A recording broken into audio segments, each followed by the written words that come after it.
here. So, showtime.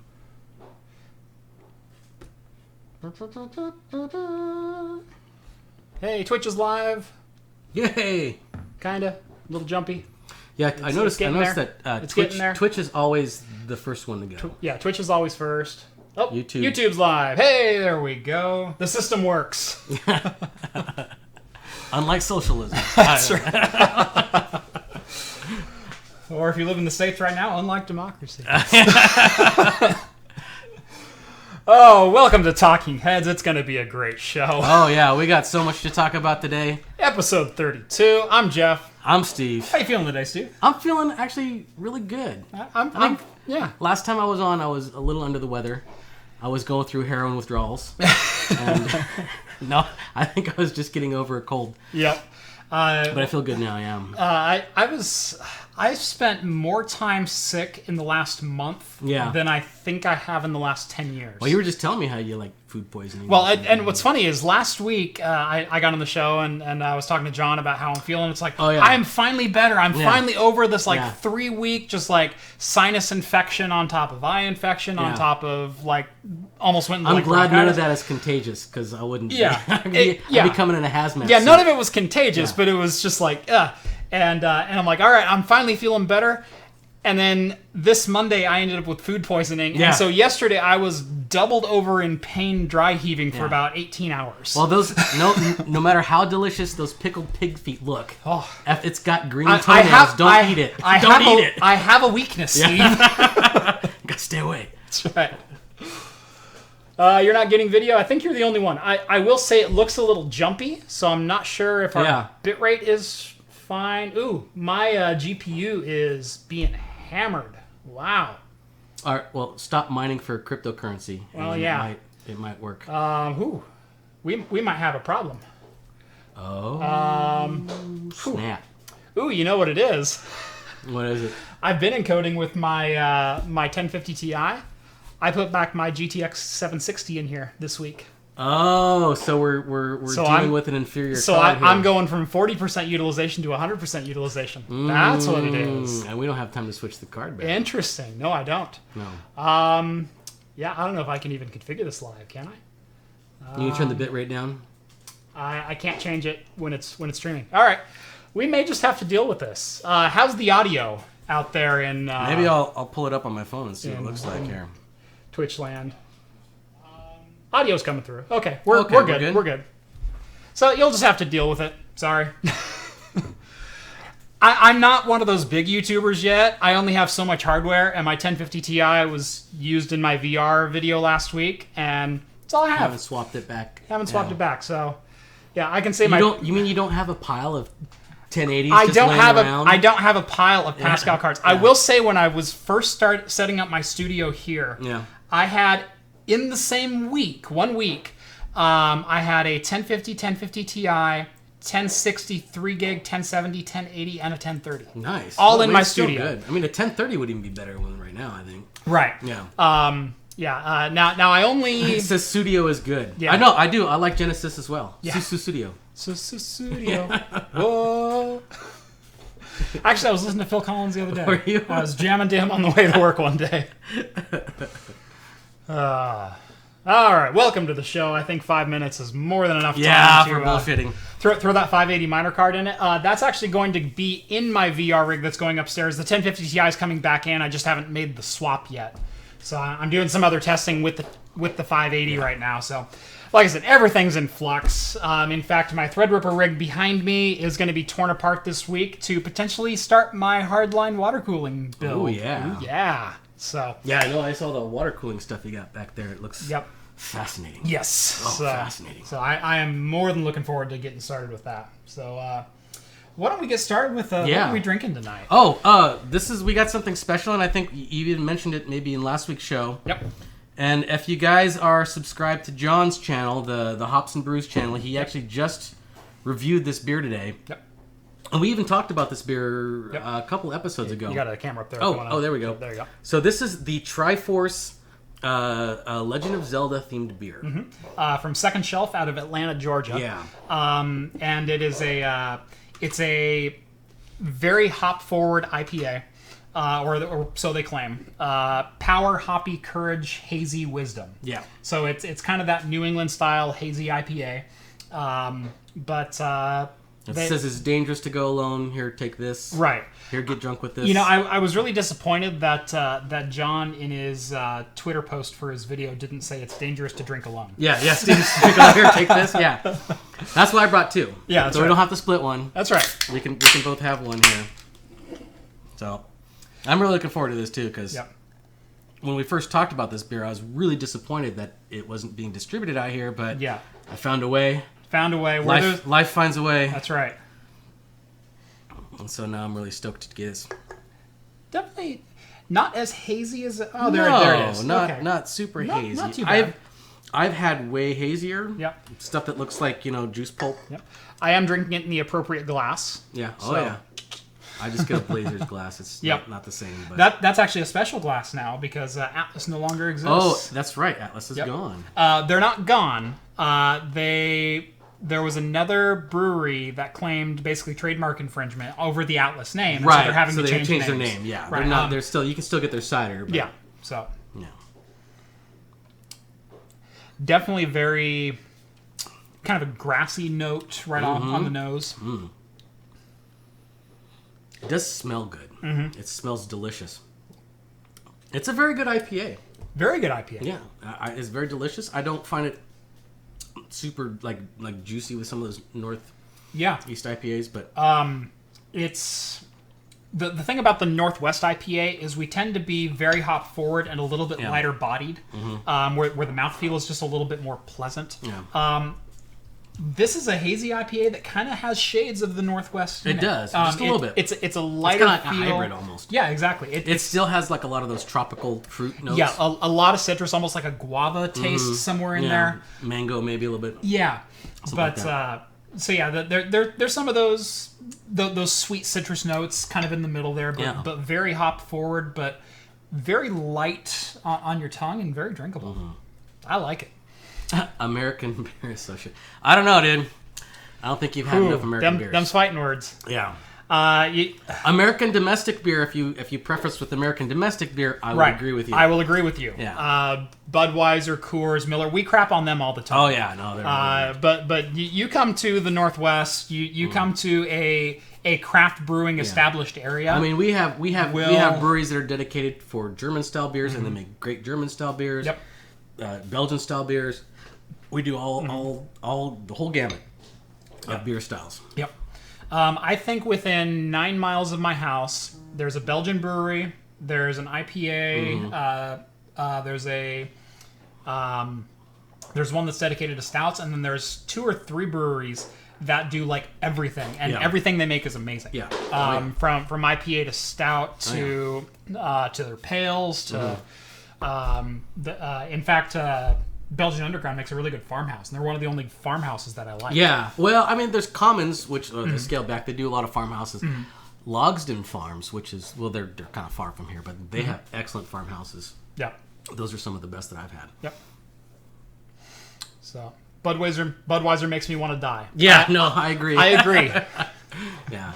I mean, don't get me wrong. If someone gave it to me for free, I'm not going to be a beer snob and say, yeah, I'm going to drink free beer, but I'm not going to pay for it. I may sip on it. I probably won't finish Too it. bad American breweries can't do sour ales. No. Whoa. Again, Cascade Brewing, which Yes. is not that far from here, Yeah. has some of the best sour beers I have ever had. Yep. Not to mention DeGard, which is... DeGard makes some fantastic beers. They are world... I've known people across the Yeah. nation that kill for bottles of DeGard. Yeah, especially when you get over to the coast and we get into the real specialty stuff that Oregon does, like Fort George, DeGard, even Rogue to some extent. I went and took a trip in Tampa, Florida, where my brother lives out in Tampa. And he took me to this bottle share, or this bottle house and tap room. And this guy literally had a shrine to DeGard. He had a shrine with candles and everything. And he's Nice. like, no, it's like, I love DeGard. And I'm like, I live close to it. I can just go whenever. Yep. So yeah, no. If you think Americans make crap beer, you need to make a trip to Oregon. Yeah. No, you really do. There are certain states in the U.S. that does not do a very good job, but Oregon is not one of those. Oregon is not one of those. So, all right. Well, it's a little beer heavy off the front. Let's It was. So let's get to some other beer news. I get guess. some beer news. We'll kind of skim through this real quick, Yeah. and we'll get on to some actually real juicy tech news for this week. Yes, let's do. We got a lot of stuff to cover. All right. Did I set up my monitor? I did. There we go. All right. Okay. So, Def Leppard is coming out with their own branded pale ale, the Def Leppard Pale. Yeah. I don't think Def Leppard had anything to do with it. I think Elysian just came out to say, hey, we want to make this. And they're like, hey, it's cool, man. Yep.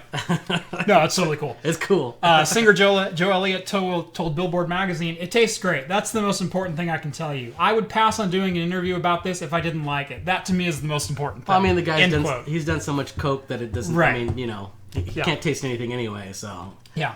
How's the beer taste, Joe? It's fine. Like, that's fine. Yeah, start it. So, yeah, Def Leppard Pale. It seems to be like a pretty, average 6% ABV. It's not a heavy hitter. Yeah.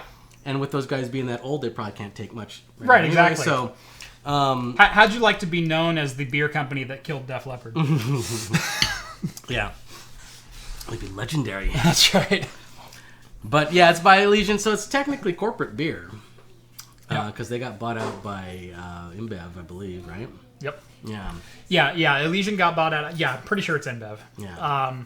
But Elysian still has. They still have some good stuff. They still taste good. And they still have some freedoms with some of their small batch stuff. Yeah. And again, we've kind of talked about large breweries or big beer taking over craft breweries before, and sometimes it's okay. We want to take your 5 standards. Those are going to be your standards. That's what you're brewing for us. Distribute them nationwide. Yeah. Other times they say, we want you to make like 2 or 3 really good beers for us that we can distribute, but then we want you to keep doing your craft stuff. Yeah. So Lagunitas has that freedom. Elysian has that freedom. And I think that if you're not a brewery that can be flexible like that, you're not going to survive. You can't rest on your laurels. It's like, oh yeah, we made a great beer 10 years ago. Let's just keep cranking that out. No, you gotta go with trends, because there's actually a lot of trends with beers. Yes, absolutely. It comes and goes, and you have to flow with that, or else you're not going to go anywhere. Yep. Yeah, I mean, don't get me wrong. There's breweries in Oregon, the larger ones that have their staples. Yes. When you go to an airport or a big restaurant and you order a hef, you get a Widmer hef, and that's pretty much nationwide. You get a Widmer hef. Yeah, which that's my least favorite hef. Actually, I don't really like Widmer's hef. I like their hef. No, I think it's pretty simple. That's like. It's like the worst hef. I mean, I like a nice traditional German hef. I do like more. Better. I do prefer more the traditional Belgian style hef. Yeah. Well, the recent one they just put out a little bit more of the banana flavor in it. More the good banana esters that they put in exactly. there. The new Mosaic hef that they put out is better. It's not the best, but it's better. I've talked about this on the show before too. When I go to a bar or an airport or something like that I'm not familiar with, and they go, "Oh, would you like to try our craft beer?" It's like, you have 4 taps. Yeah. You probably bought a 20-gallon on that, which means when's the last time that was actually it's got properly like flushed? mold up in there or something like that. It's like, no, give me the hef, because I know that line is flowing quite a few times. Yeah, exactly. I want to see you scrub that line first before I take a pull out of that. Yeah. So, it's Elysian, so it'll probably be widely distributed and people can get it wherever. Yep. Yeah. We'll probably eventually try it. Yeah, I believe May 23rd. Yeah. It should be out. So sometime late next week, it should be hitting stores. So they're located in Seattle, so it'll be here. No problem. Yep. All right. So there's now a crypto vending machine. Yeah. This was interesting. I read this article, and and surprisingly enough, the concept around this technology wasn't about the beer. It was about age verification without ID. Right. Yeah. It was about age verification and then the transferring of funds. Right. Using blockchain, but in a vending machine format. Right. You can do it in a vending machine format, and you don't have to worry about presenting an ID or anything. And that's the reason why you don't have, beer vending machines around here in the U.S. is because you can't validate ID. Yep. So this is the proof of concept.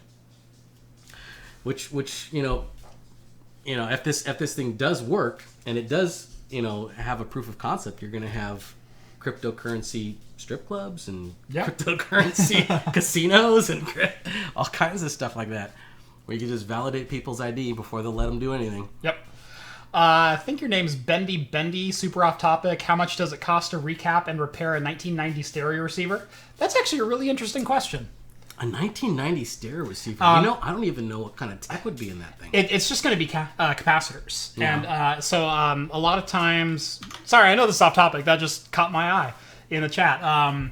Not that the crypto beer vending machine isn't interesting. But used to be in the old days, you could take your TV to a TV repair place and they'd recap. Yeah, you can't do that anymore. Yeah, you can't do that anymore. There is still a place locally that I know of that still exists. But it's fairly expensive.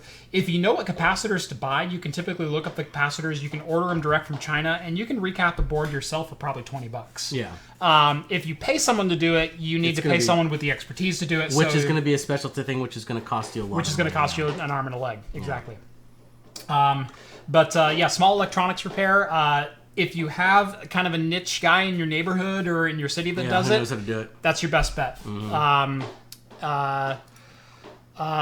Here in Oregon, we have a small chain or a small couple stores called Norvac Electronics. Yeah, Norvac up there. And well, I think it's not a chain. I don't know. Salem is the only place they got it now. Right? Yeah, because the one in Tigard closed. They closed it down.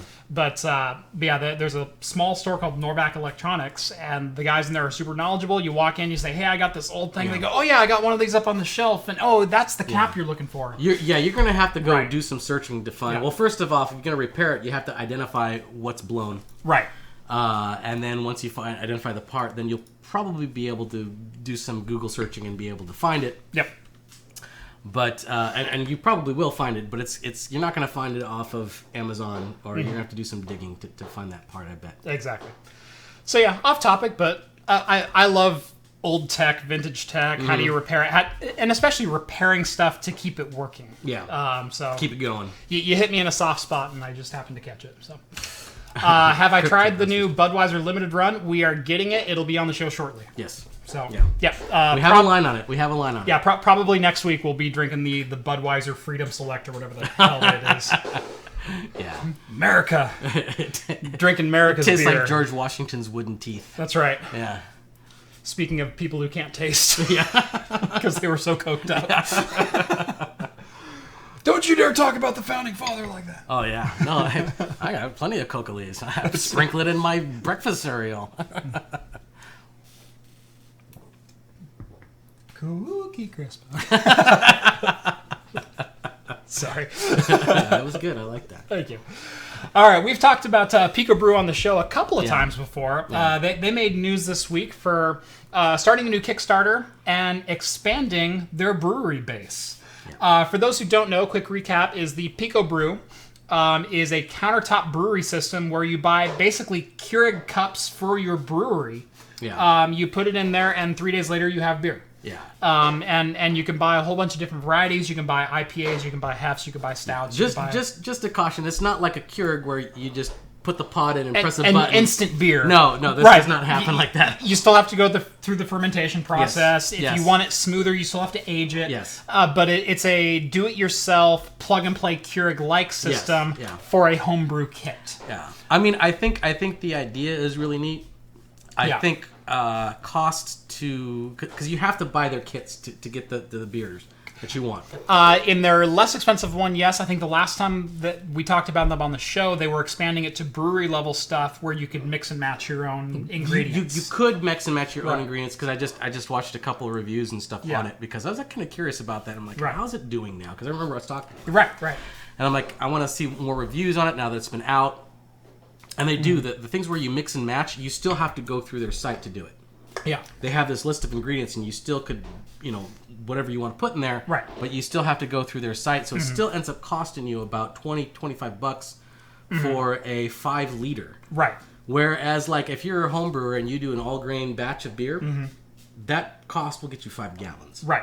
So or you're doing a cider or a tequila or something like that. Yeah. You're talking $40 for 5 gallons. Which and this unit cost this unit I think is going to be cheaper. Yeah. Where the original unit was like $800. Yeah, the original unit was $800. This one they're estimating is going to is down to $300. This one might be a little bit better because then it's a little more affordable, and people who live in apartments and stuff like that, it's like, I can't homebrew or something like that. Yep.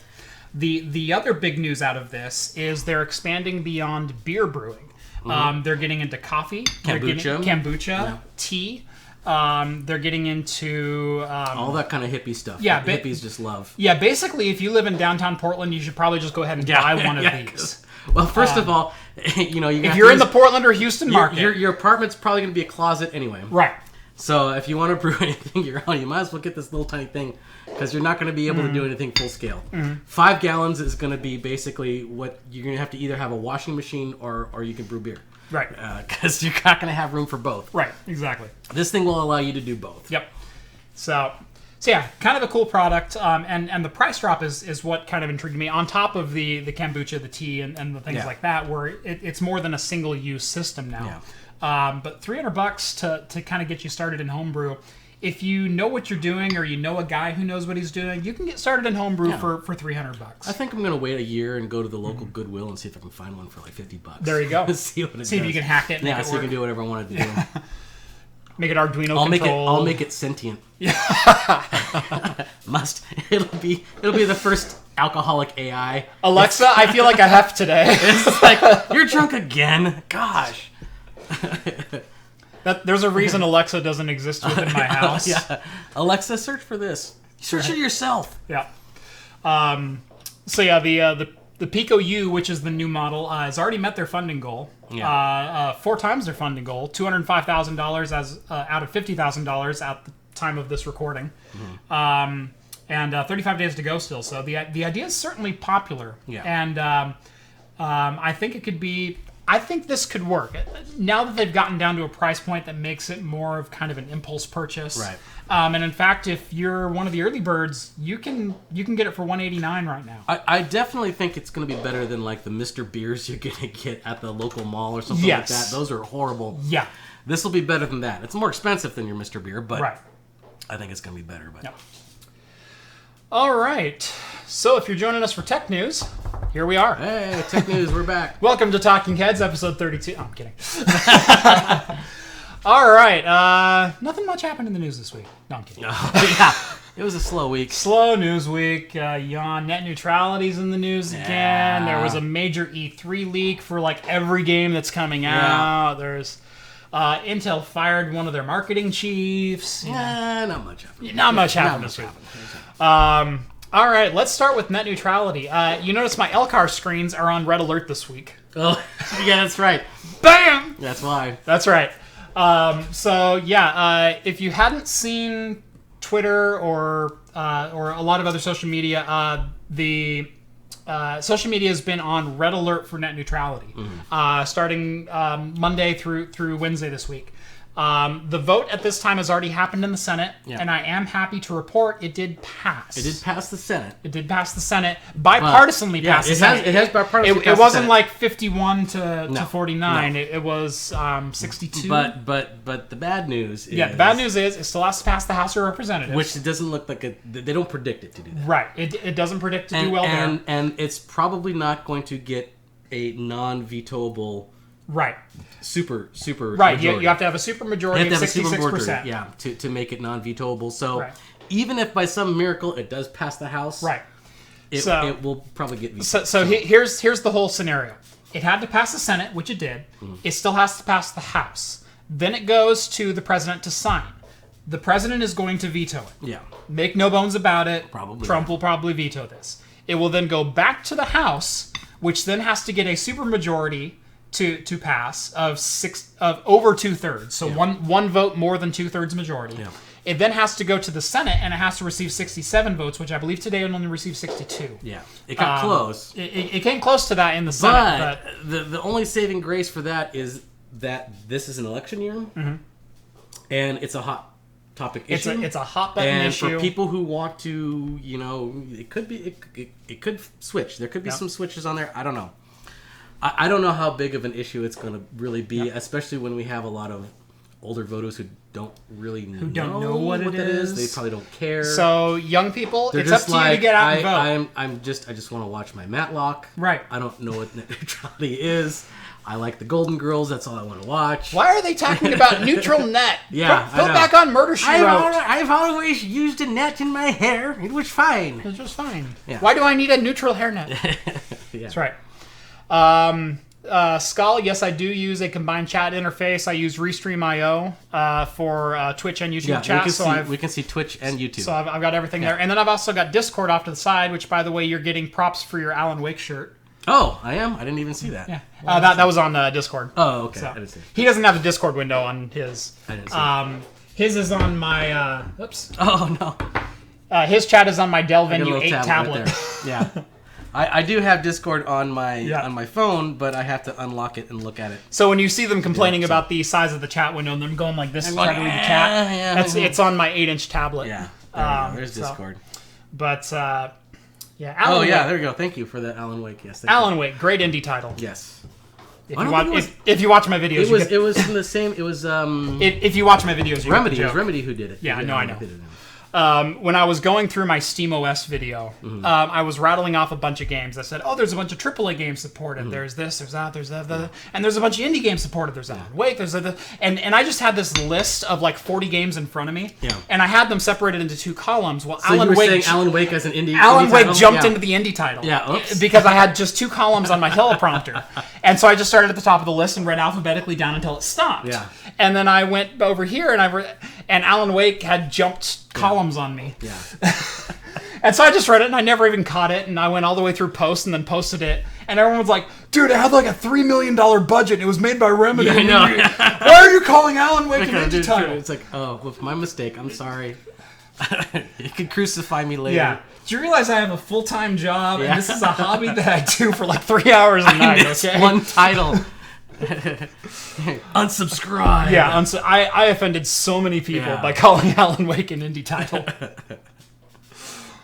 I know it kind of got panned by a lot of reviewers. I really liked it though. Did. I thought it was fun. It did. I thought it was great. I liked it. I thought it was not a lot of replayability, but it was certainly worth the playthrough. I really liked it. It kind of had that kind of X-Files / Twin Peaks vibe to the whole thing. Yeah.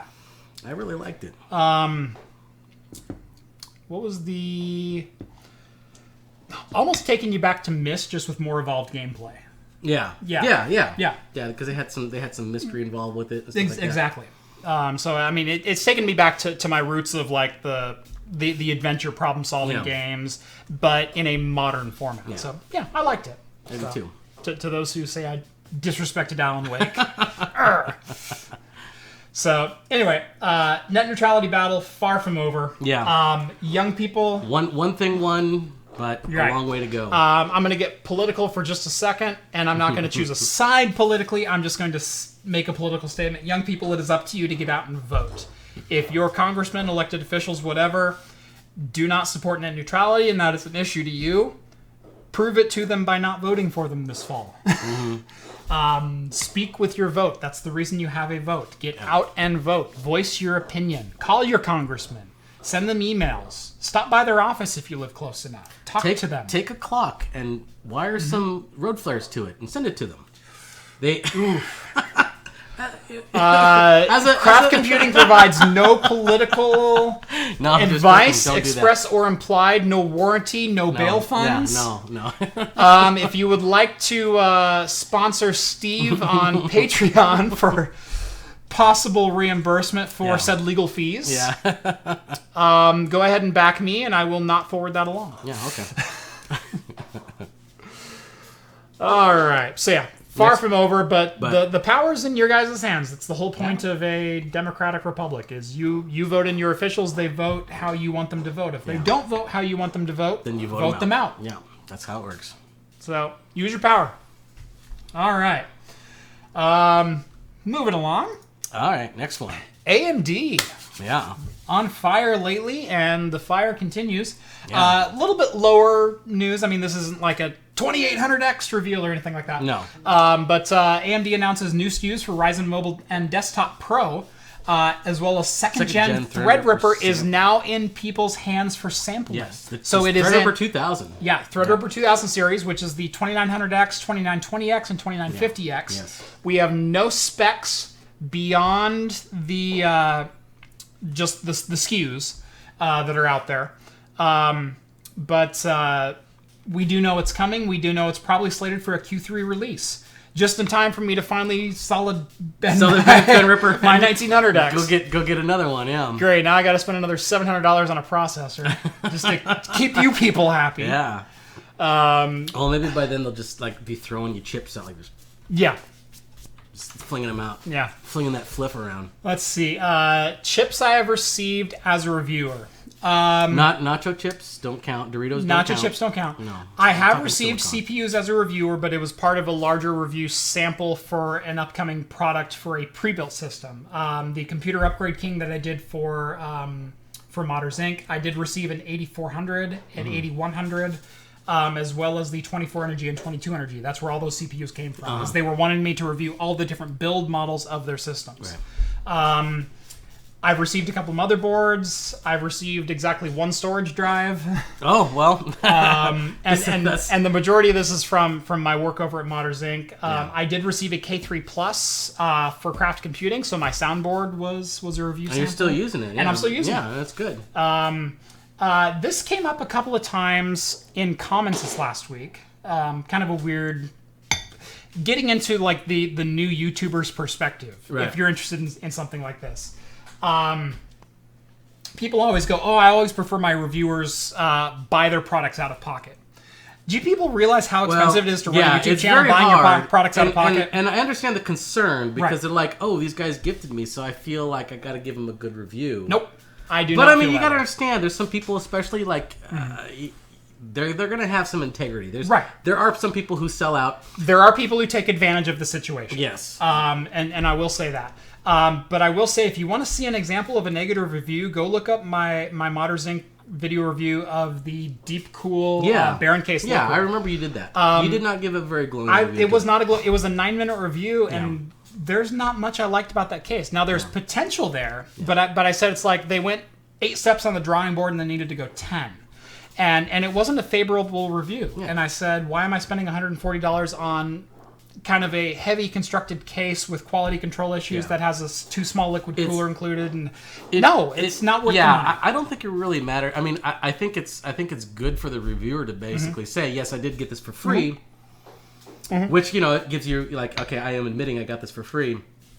But as long as people know you have integrity, right, then it shouldn't matter. Right. I come from it from a perspective, would I spend my money on this? And that's going to change depending on what the product is. Threadripper giveaway they want. Right, Threadripper giveaway. Sure. Oh, man. Probably not going to happen. No. In about 10 years. Yeah. 10 years. No, likely what I will be doing if I need to do anything, I will likely upgrade to the new Threadripper CPU, but I'm probably not going to go to a 16-core. I'm probably going to go to the new 8-core, maybe the 12-core. It would be fun to do benchmarks with a 16-core, though. I'd just like to see how... I want to do it, and I want to work on it just from a video rendering perspective, because that is my daily driver for video editing. I would like to do it from a development perspective. Because development would be cool, too. There was a lot of... Compiling. There's a lot of heavy data crunching I do.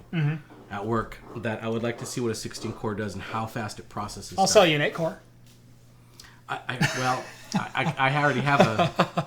It's a 4-core with. Well, this is 8-core with 16 threads. Oh, okay. That's right. Yeah, give it to me. That's right. We'll talk. We'll talk after the show. We'll talk after the show. But anyway, as far as integrity goes, integrity is something you will never ever have to worry about with me. I give you my 100% unbiased opinion. And I always take price into account. Not my price that I paid for the product, but what price are they asking and is that worth it for the product? That's the perspective I come at every single review for, regardless of what I'm reviewing. The 8700K, I love the 8700K. I love it as a processor. I don't know in today's market, unless you're building just the gaming machine, if it's worth the $340 asking price. I would much rather go with a Ryzen 2600 or 2600X, which... Still 6 cores, still 12 threads, but much better bang for the buck at $200 instead of $330, and cheaper motherboards. Not as great overclocking support, but you're within 15% performance of that for how much less money? Not much. I like the $50 more. X. Right. You get most bang for buck is what you're really looking for.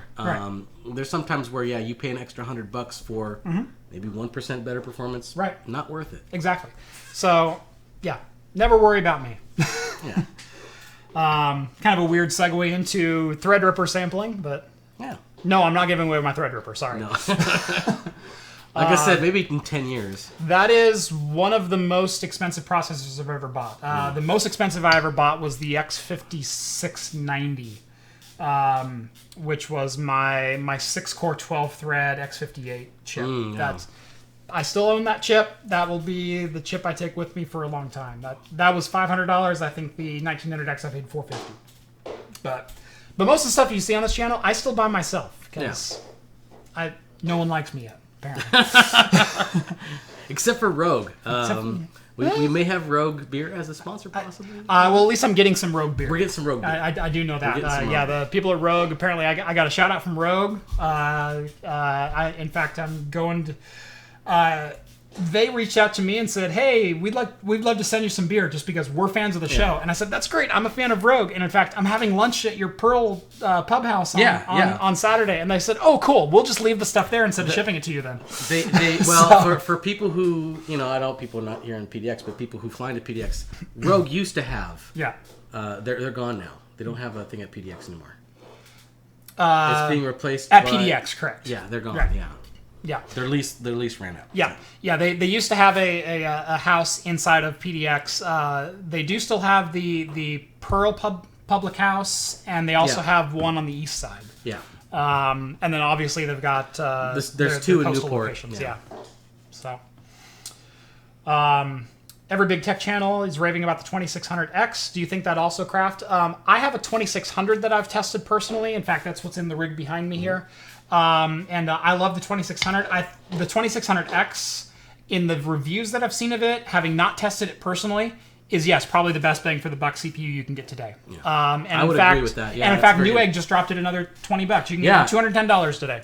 I'm still waiting about a year before I upgrade my rig personally, but if I was to get one now, that would be what I get, the 2600X. If I were to build a rig today, not counting like my video stuff that I do over here, where I bought this for the RAM performance and for the real high-end multi-threaded ability of the Threadripper platform, 2600X is absolutely what I build a system around today. It's great for gaming. It's great for just everyday use. It's great. It's just a good, solid processor all around. Yep, exactly.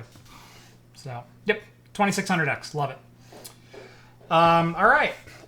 Intel, again, shaking up their executive hierarchy. And this is not a good thing. No. I think this has probably got a lot to do with maybe why Intel is lagging behind now. Yep. They've had a lot of shakeup. Yeah, we've reported the last, I think, 2 weeks in a row on shakeups within the executive structure at Intel.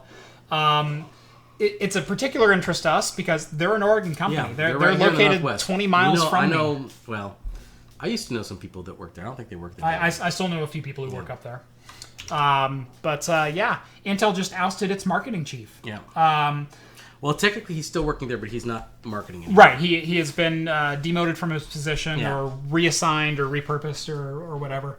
And I kind of get why, because, I mean, Intel used to be plastered all over the place. They used to have the Intel inside. They used to have the dancing clean suit guys, which everybody used to know. You still have one of those things? I have them. Oh, yeah, there it is right there. Yeah. The dancing clean suit. Everybody remembers those guys. What have they done lately? Yep. The only thing that's memorable, that's even halfway memorable, and I didn't even know that Intel did it until I read this article, was the whole 3D light show that they did at the Olympics. Yeah. Yeah, they did the drone show. Yeah, they did the drone show. They've been trying to get into 5G, and they've been trying to get into drones and AI. Yeah. I think their advertising strategy has been way too obscure. Right. And people just did not pay attention. Right. They've gotten away from marketing their bread and butter products, and they're instead marketing their niche development products. Like, if you're Google, or if you're Alphabet, rather, and you want to market Google Glass, go for it. Yeah. But Google at its core is still a search engine. It's Android. Yeah. That's what everybody uses. Exactly. And you still have to market that product. Because otherwise, a new competitor comes up and they go, "Oh, who's this new guy? Who's this DuckDuckGo? Who's this?" Right. And they start using it, and before too long, everyone's going, "Well, yeah, I used to use Google, but now I use this." It doesn't. You think it takes a long time for people's perceptions to change? It really doesn't. It really doesn't. It takes maybe even not that long, 6 months to a year. 6 months to a year. You can change everything about the tech industry, about daily use habits of your computer. Think about when the iPhone first came out. It exploded. It only took like about 6 months for it to... Yeah. Yeah. I mean, I was a diehard Palm Trio fan, and Palm Trio till I die. I want my physical keyboard. You'll take my stylus for my cold dead hands. As much as I mean, even back then when the iPhone came out, I was not a big Apple fan. But I was tempted because I was like, this is such interesting new tech, and then I found out that Android was coming out. I'm like, I'm just gonna wait for that. Yep. And I did. I bought it, but it wasn't as good. I'll admit, but I think it's come a long way. It's come a long way. It's a lot more comparable now. I've still been an Android guy. It's come far enough. I think jumped ship. I think it's surpassed. I think it's surpassed iOS. I don't think it's surpassed iOS. I think iOS has some problems with its current build, and Apple's kind of losing adoption rates. I think Android's got much higher numbers. They have much higher numbers globally. They have much higher numbers, especially globally. But if you think of the markets that are involved, and if you think that I can pick up an Android phone for under $50, where's the closest Apple phone? It's $200. Yeah. And that's for an iPhone SE, which is based on 6S. Well, that's and I guess just to pat the Apple marketing team on the back, they've presented themselves as a brand name, and they always do. Right. What I was going to bring up is I think some of the tarnish has started to rub off of the Apple just a little bit. People like me are starting to flake away because Apple's service hasn't been great, and they've made questionable decisions with their warranty support, and they've made questionable hardware decisions. Oh yeah, the whole getting rid of the microphone jack and everything like that. People hated that. Yep, exactly. And you start deviating away, and sometimes you get lucky. Sometimes it is like a floppy disk, which you take a floppy disk out of the iMac G3, if you remember that whole fiasco. Oh yes, I remember that fiasco. Yeah. You do it too soon, and people are going to hate. You can't take my floppy drive. No one has floppy disks anymore. And 6 months later, no one cared. Yeah, no one cared. Right. You do it too soon, and people get pissed. Right. So the headphone jack, the problem is it is too soon, and the competitors that are out there are too expensive. Yeah. I have a Bluetooth set of headphones. I think they work great. Yeah. They last for 6 hours. That's fantastic. Yeah. It'll last most of a plane flight. I have both. Right. I have both. I have a Bluetooth headset and I have earbud. And I use my earbuds more than my Bluetooth though. Yes, do I? As do I. I use my in-ear headphones for almost everything, and then the Bluetooth ones is usually when I'm traveling, so I don't have the cable cords and stuff like that. Yeah. Exactly, but I still only get 6 hours on that. Yeah. Unless I want to plug in my external battery, and now I still have a cord hanging down, but now I got to figure out a place for the battery pack to go, and it's just not convenient. And with the AirPods, I can charge them with the little built-in case, but now I got to carry a hard case that's also a battery, and I got to remember to charge that, and that's $130 versus. It's become, with all the little dongles that Apple had to put to compromise for all the things that removed from their hardware, it's become a meme almost. It's become a joke. Right. Versus a decent set of in-ear earbuds from Monoprice for $9. People can pick those up for $5, $9. If you go get the actual Apple cords that you have to buy, they're going to be $20 to $50 a piece. Exactly. Yeah. So ridiculous. So yeah. I think some of the tarnish is starting to come off Apple. They're starting to rub people the wrong way. They're starting to their software. They're not as polished. They're not as crisp. The interface has gotten kind of a little bit convoluted, where you could hand a toddler an iPhone before, and they'll figure out how to use the iPhone. Anymore, there's so many different gestures you have to make. People always said that. I mean, it may be just me. It may be just me, but people always said Apple was so intuitive. Well, you're a little older, Steve. Okay, that's true. I know that's true. I grew up with DOS and Windows and all that kind of stuff, so it wasn't intuitive to me. So I never really got to think. As soon as I got a mouse with just one button on, I'm like, "The hell is this? This is garbage." Hold Control to click. Come on! What is this? This is stupid. Yeah, that's not intuitive. Yep.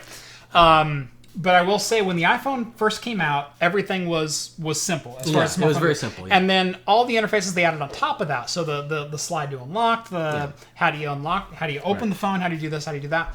That was all pretty simple. Everything was laid out in a very intuitive fashion. But then how do you add on to it? Yeah. And so when they came out with the slide down menu, they did it in a way that did copy Android, but felt a little bit more polished because Android, you can pick and choose what you want and where things at. Yeah. The one thing with Apple is everything's always in the same spot regardless of what phone you're on. Apple has segmented their market, which is something that they give so much crap to Android for. About. And it is true. Where now you have 5 or 6 different screen resolutions that are currently available on the market. Yeah. You've got 5 or 6 different CPUs powering your phones. You've got 5 or 6 phones with 5 or 6 different feature sets as far as what's on the camera, what's the gyroscope on it, what's the... does it have 1 camera or 2 cameras? Yeah. Does it have a dual flash or a single flash? And it makes development... Does it have a notch in the display or does it not? Yeah, it makes development for that thing just way much more of a headache. Exactly. Yeah. So, it's... Like I said, some of that shine is starting to come off. We'll see what happens here. I thought it came off a long time ago, but it's whatever. Android is awesome. It's so much easier to pirate music. Yes, it is. and pirate software to be. Just download that APK and put it on there. That's right. Oh, yeah. Little side load. Yeah, little side loading. Yep. I always loved that. All right. Not that I advocate piracy. Well, I mean, as a developer, I love it as a developer. I could just compile my APK, throw it on my phone, and I just try it. Totally. See, how does it work? Sorry. Yeah, it was. Did I tell you about the one of the Oregon Brew Fests? Like, I was sick because like the Oregon Brew Fest, they had they used to give like these little maps out of where the beers are, and it was kind of a pain to find where you wanted to go. Yeah. And so I went and was like, screw this, I'm developing an app for just the Oregon Brew Fest when I go. And so I like downloaded all their data. You told me about this. Yeah. And I developed an app for it so I can organize this. Like, I'm at this tent. What are the beers here? Yep. What's the highest ABV here? What's the best rated beer? Yep. And I could just do it on my phone. What's the cheapest beer with the highest ABV? Yeah, exactly. Yeah, that was so all. You had a ratio in it. I could look at all that, and people were like, "Wow, where'd you get that app?" Yep. I made it. You can't get it. Yep. All right. We're getting so sidetracked today, but I think it's good talk. I hope it's good talk anyway. People seem to be enjoying it. Hey, we got 4 viewers on Twitch now. Yeah, all right. Hey, Twitchies. And we got 50 on YouTube. Excellent. Oh, we're doing good. Thanks, everyone, for watching. All right. E3. Yes. Walmart did everyone a solid this week. Oh, yeah. Well, I mean... Rumored. This is all rumored stuff. It's all rumored. This is pre-product placement in their website for unannounced SKUs for products that have not been officially announced. Yeah. Which we see this sometimes, and sometimes it's accurate, and sometimes it's not accurate. Yeah. So, but anyway, Walmart this week on their website, on Canada's website, apparently leaked a host of E3 announcements, including Rage 2. Which has already been confirmed. Which a day later, Rage came out and said, yeah, it's real. Yeah, we're doing it. Yeah, we're doing it. Rage 2. Rage 2's coming out. Which was like the sequel no one really asked for. I mean, right. I didn't really... I mean, Rage was okay. I didn't think it was like super awesome. So, yeah, this was a placeholder on Walmart's website, which let me just run down some of the games that are on here. Tom Clancy's Division 2, Splinter Cell, Insurgency Sandstorm, The Last of Us 2, Just Cause 4, WWE 2K19, Dragon Quest 2 for PS4 and Xbox. Yep. PS4 and Xbox. Did I say PS2? Yeah. It's coming back. It's going to be on the emulator. It's coming back. Yeah. Far Cry 5 DLC. XXL Silver Bars add-on. Let's see. Destiny Comet. Final Fantasy VII Remake. Which everybody knew about. Which everyone knows about. Yeah. New Metroid Prime. New Metroid Prime and Super Smash for Nintendo Switch. Borderlands 3. There's an unannounced Assassin's Creed. Rage 2. Borderlands 3. Forza Horizons 5. Gears of War 5. I mean, the list goes on and on and on of games that no one's ever heard of before. Well, there's been, obviously Last of Us 2 and stuff like that. Everybody knew about those. Those were already announced to coming out. But the ones that people weren't too sure about, there was a Just Cause 4, that's a new one. A new Splinter Cell. The Dragon Quest 2, which no one knew about, but I don't know if you're a Dragon Quest fan. I never really played Dragon Quest. I did when it was on Nintendo, but I haven't since then. When the newer Dragon's Quest came out, I was so medieval RPG'd out. There's a lot of people talking about Borderlands 3. I got bad news for you. Yeah. Bad news for you. I'm going to quote my... every single week we have a shared document that's notes for the show, and so we'll post relevant news articles, and we'll talk about whether or not we're going to discuss them on the show and any relevant points that are in them. And as soon as this was posted by Steve, I put in parentheses, Borderlands 3! Yeah! Freaking love Borderlands. I do too. Sorry. Yeah. Randy Macho Man Pitchford. That's right. Put the kibosh on the whole thing. Put the kibosh on it. Todd Robbins is an awesome performer. He was a master of slideshow. He said once, when I make something vanish, which is magic trick, I think it's down there. Here. Borderlands 3 will not be at E3. For example, I could write it out now and precisely and specifically state that Borderlands 3 will not be at E3, and many of you will choose not to believe it. Yeah. Many of you will find a way to interpret the intent to suit what you will believe, regardless of what is true. Hi, son. He said hi, Dad. Yeah. So I'm like, what's up? Who's your daddy? Yeah. So anyway, Randy Pitchford has said unequivocally there will not be Borderlands 3 at E3. He threw a whole bunch of water at it. Yes, though, what they're saying right there, I can't wait for 3D Projekt Red Cyberpunk 2077. That is one game I'm looking forward to. I hope they do show it. I don't know if they are, though. We'll see. Yeah, I hope they do. That one's been rumored. That one's been, when's it going to be announced officially? When's it going to, the fans are going to come out? Did I ever tell you? Because I've been to E3 a couple times, and I went there. It's been a while. When I went there and I actually met with CD Projekt Red before Witcher was even a thing. Yeah, and they were showing Witcher when it was just a mod for Neverwinter Nights. Yeah, and I went and met with 3D Projekt or CD Projekt Red at the time, and it was really cool because they were subbing under the BioWare booth. Yeah. And you saw when Witcher was a mod. It was a mod of Neverwinter Nights. Yeah, and they were just displaying it, and it was great because they had free beer at the booth, and so it's like they have like really good swag. Cool new game, free beer. Okay, I can do really this. Cool. Yeah, I really loved it. So someone said not at E3, but that doesn't mean it's not in the works. That's true. I'm gonna go back in tweet 5 of his 6-tweet rant. He says it feels as if Borderlands 3 may be destined to be the next Half-Life 3 in he that does regard. Say that. Yeah. Okay. Half-Life 3 has been confirmed to be in development, but it's been in development hell for so long. Half-Life 3 was confirmed to be in talks with an official story written. Does not mean it was ever in active development. I think just being in a story would mean it'd be an active development. It had a story. Story has to be part of it. Are you talking about actual development of levels being built? Have they put coders to keyboards? And the answer on that is probably no. That has never been confirmed. The answer to that is probably that has never no. been confirmed. Right. So, like I said, I'm saying it's probably a no. Yeah.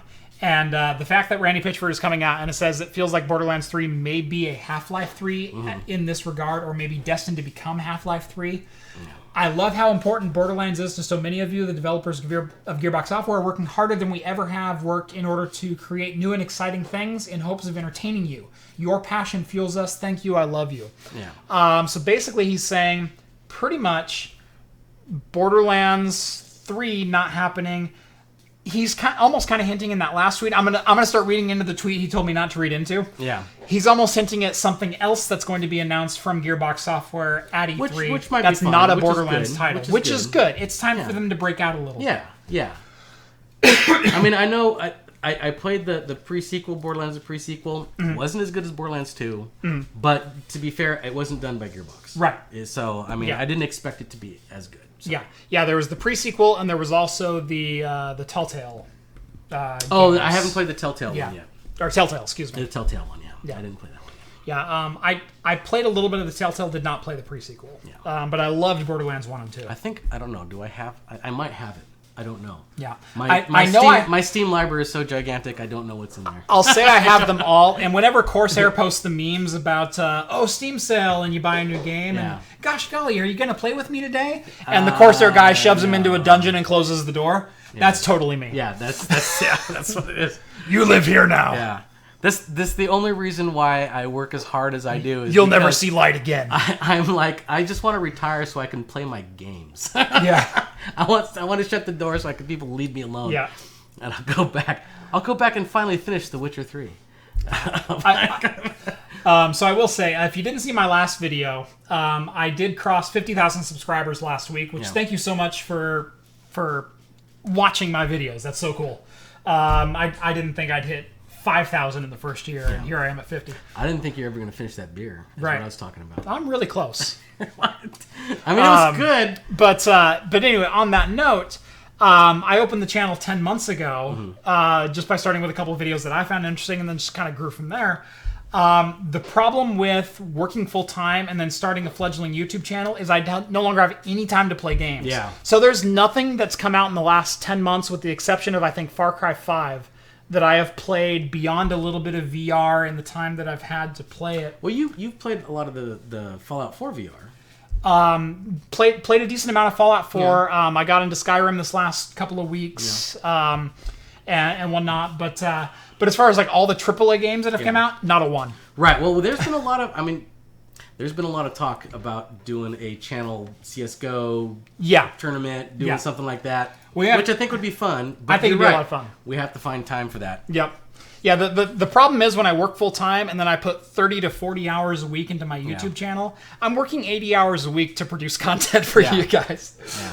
So, I want to get back to a place where I can play games again. And in fact, I finally picked up myself. I don't even have a Switch yet, but I finally bought a 3DS, and I've been playing all the 3DS games that I never got a chance to play. So I reground through Ocarina of Time in 3D and in HD, which fantastic remake if you haven't played it. And I'm about halfway through A Link Between Worlds right now. So just kind of grinding my way back all through the Zeldas and stuff. Yeah, just grinding back through the Zeldas. I started to play Super Mario 3D Land. Not digging it so far, but I need to get a couple more levels in, see if it starts I played to jive. a little bit of that one too. I really liked the new Super Mario Brothers, both for the DS and the Wii. Yeah. This isn't the same style of that, but the gameplay mechanics just feel weird. It just doesn't feel like classic Mario. Yeah. It's a 2D side scroller with some like isometric aspects to it, and so you can come in and out of frame. So sometimes you're in 2D, and sometimes you're in 3D, and sometimes it just doesn't work. Yeah. So it's an okay game, just not great.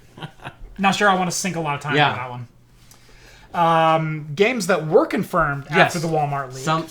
Some things that were absolutely confirmed and we can talk about. Battlefield 5. Yeah, that's right. Yep. Which, who would have expected franchise... big franchise coming out. As small as Battlefield would be coming out with an annual release now. Yeah. The thing is, though, I think that everybody's speculating is because that wasn't last year, it was the year before, actually. Battlefield 1, which was, of course, about World War I.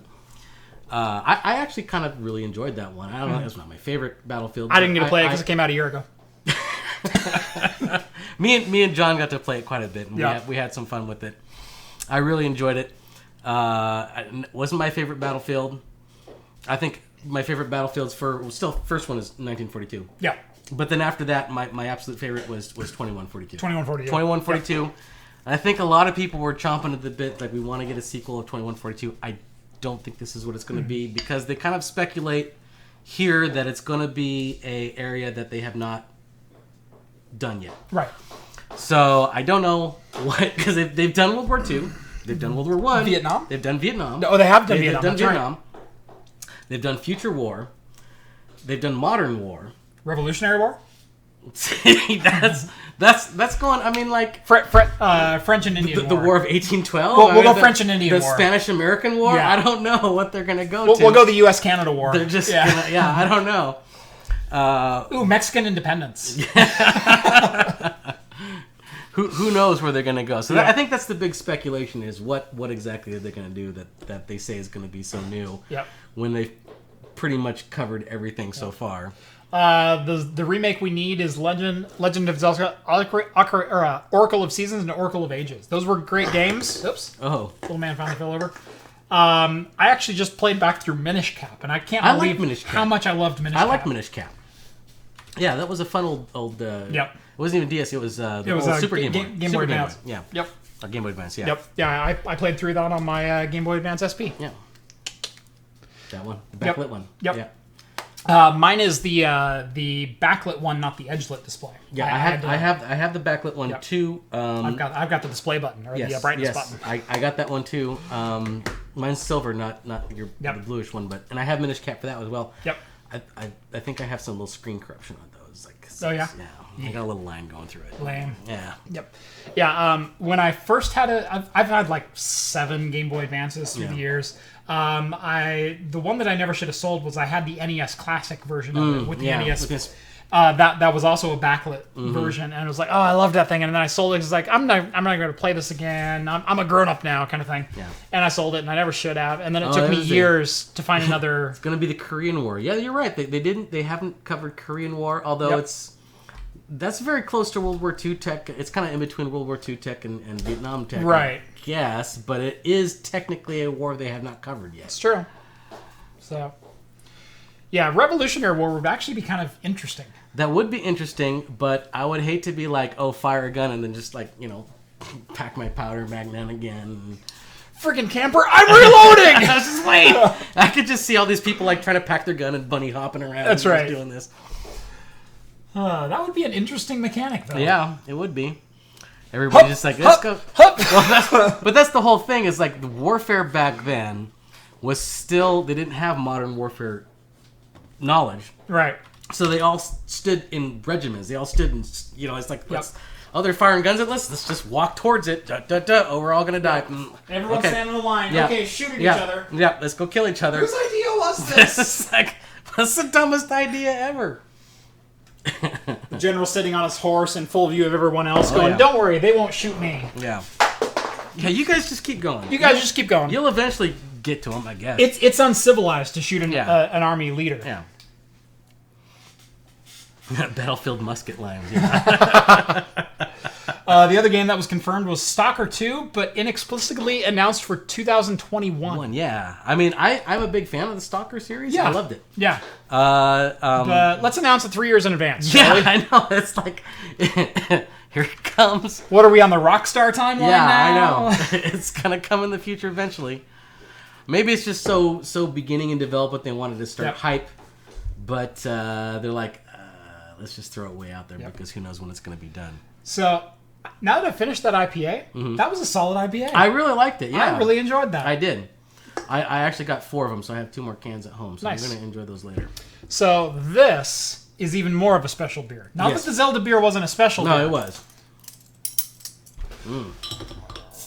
This is, speaking of Widmer, is the Widmer Old Embalmer. It is a barley wine, part of their alchemy project. Yeah. And this has been aged since 2012. It's a very old one. It's a very old. I think behind IPAs, I think my favorite. I'm sorry, Steve. I don't have enough for you. Oh no! I think you just opened it. I'm already getting contact fumes. Oh yeah. From over here. Oh man. I can feel it wafting over here. Invading my nostrils. It's getting there. I'm looking for the ABV on this one. Shaka Zulu game. Yeah. Where is it? It's got to be just eluding me. What are you looking for, the ABV? Yeah. I can look it up on tap. Yeah. Is it right there? No, that's the... that's the... Yep. Okay. July 18th, 2012. All right, let me go look it up. Is when this was actually bottled. Right. Here it is, 10.2. 10.2. Okay, that's fairly low, but... Oh, man. For a barley wine... But still, that means it's going to be just extra sweet and malty. Yeah. Oh, I can already smell the sweetness on it. Yeah. Barley wines. Barley wines are absolutely dangerous. I know it's the wrong type of glass for barley wine. I don't have any appropriate glass with it. No, this is the perfect glass for barley wines because I could fit more in. Because it's deep. Yeah. I could put a lot more. Wait, hold on. Right. I don't want to get more than you. I feel bad. Oh, that's pretty. There we go. That's pretty even. That's pretty even. I'm getting used to these 22s. Yeah. Oh, there's a little bottle. Yeah. You want a little? Yeah. Throw the gunk in there. There you go. All right. That's fine. All right. Oh yeah. That does smell great. The smell on this is just amazing. Should be a plastic cup, of course, right? Oh, that is good. There's just a little bit of hoppiness to it. Not overpowering. Super sweet. Malty. Wow. Caramel notes to it. It's good. Caramel's way at the back. Is when I'm getting it. Well, you get the hop. You get it. Yeah. away. Yeah. It's when you swallow and you just kind of let it sit. Yeah. And then you get the sweet. You get more of the malty sweet. Did I have a Game Boy Micro, though? I do have a Game Boy Micro. I never had a micro. Sucker! I've had a Game Boy Advance. I've had a Game Boy Advance with the Afterburner mod on it. I've had a Game Boy Advance SP. A couple different models of the original Game Boy Advance. Yeah. I think my first one was the Arctic White one. Yeah, okay. Yeah. And then I had, I think, a Blue Crystal one as well. And then I don't remember what my Afterburner was. I think my Afterburner might have been a black case. But I did buy a Game Boy Micro somewhere along the lines. And that's upstairs somewhere. In the whole pile of hardware. Pile, yeah. Hardware pile. It's somewhere up there. It's tiny. It's like the size of a stick of gum. Yeah, if you've never had a barley wine, I would recommend getting a good barley wine. Yeah. It is a good beer. The smell on this is amazing. Yeah. But yeah, so I do have a Game Boy Micro. Yes. Oh, I had an OG Game Boy. Yep. I had an OG Game Boy with the whole newbie accessory thing. So where you can have the little light over the top of it. Oh, I had the magnifying glass, the stereo speakers, the light, the back scratcher. Yeah, no, I had a Game Boy, but I never had those accessories. Yep. I had a Game Boy camera. Oh. I didn't have the printer, but I had the camera. One that took the little, 8-pixel camera. Yep. Yeah. Yep. I can almost see if that's a person. Yeah. Yep. Game Boy Advance was atomic purple, translucent light blue. Yeah, yep. They had all those, yeah. Yep. Yeah, I think my second one was the translucent blue, was the blue crystal or whatever they called it. But yeah, my first one was the Arctic White, and that's probably my favorite look for it, even though it wasn't backlit. Yeah. I would have preferred it backlit, but it was what it was at the time. So. Yeah, they used to have kits that you can go actually take the screen off and make it backlit. If you knew what you were doing. And then they just released one that was backlit. They still sell them on eBay. Yeah. Yep. You can still get a kit to upgrade the old ones. Yeah.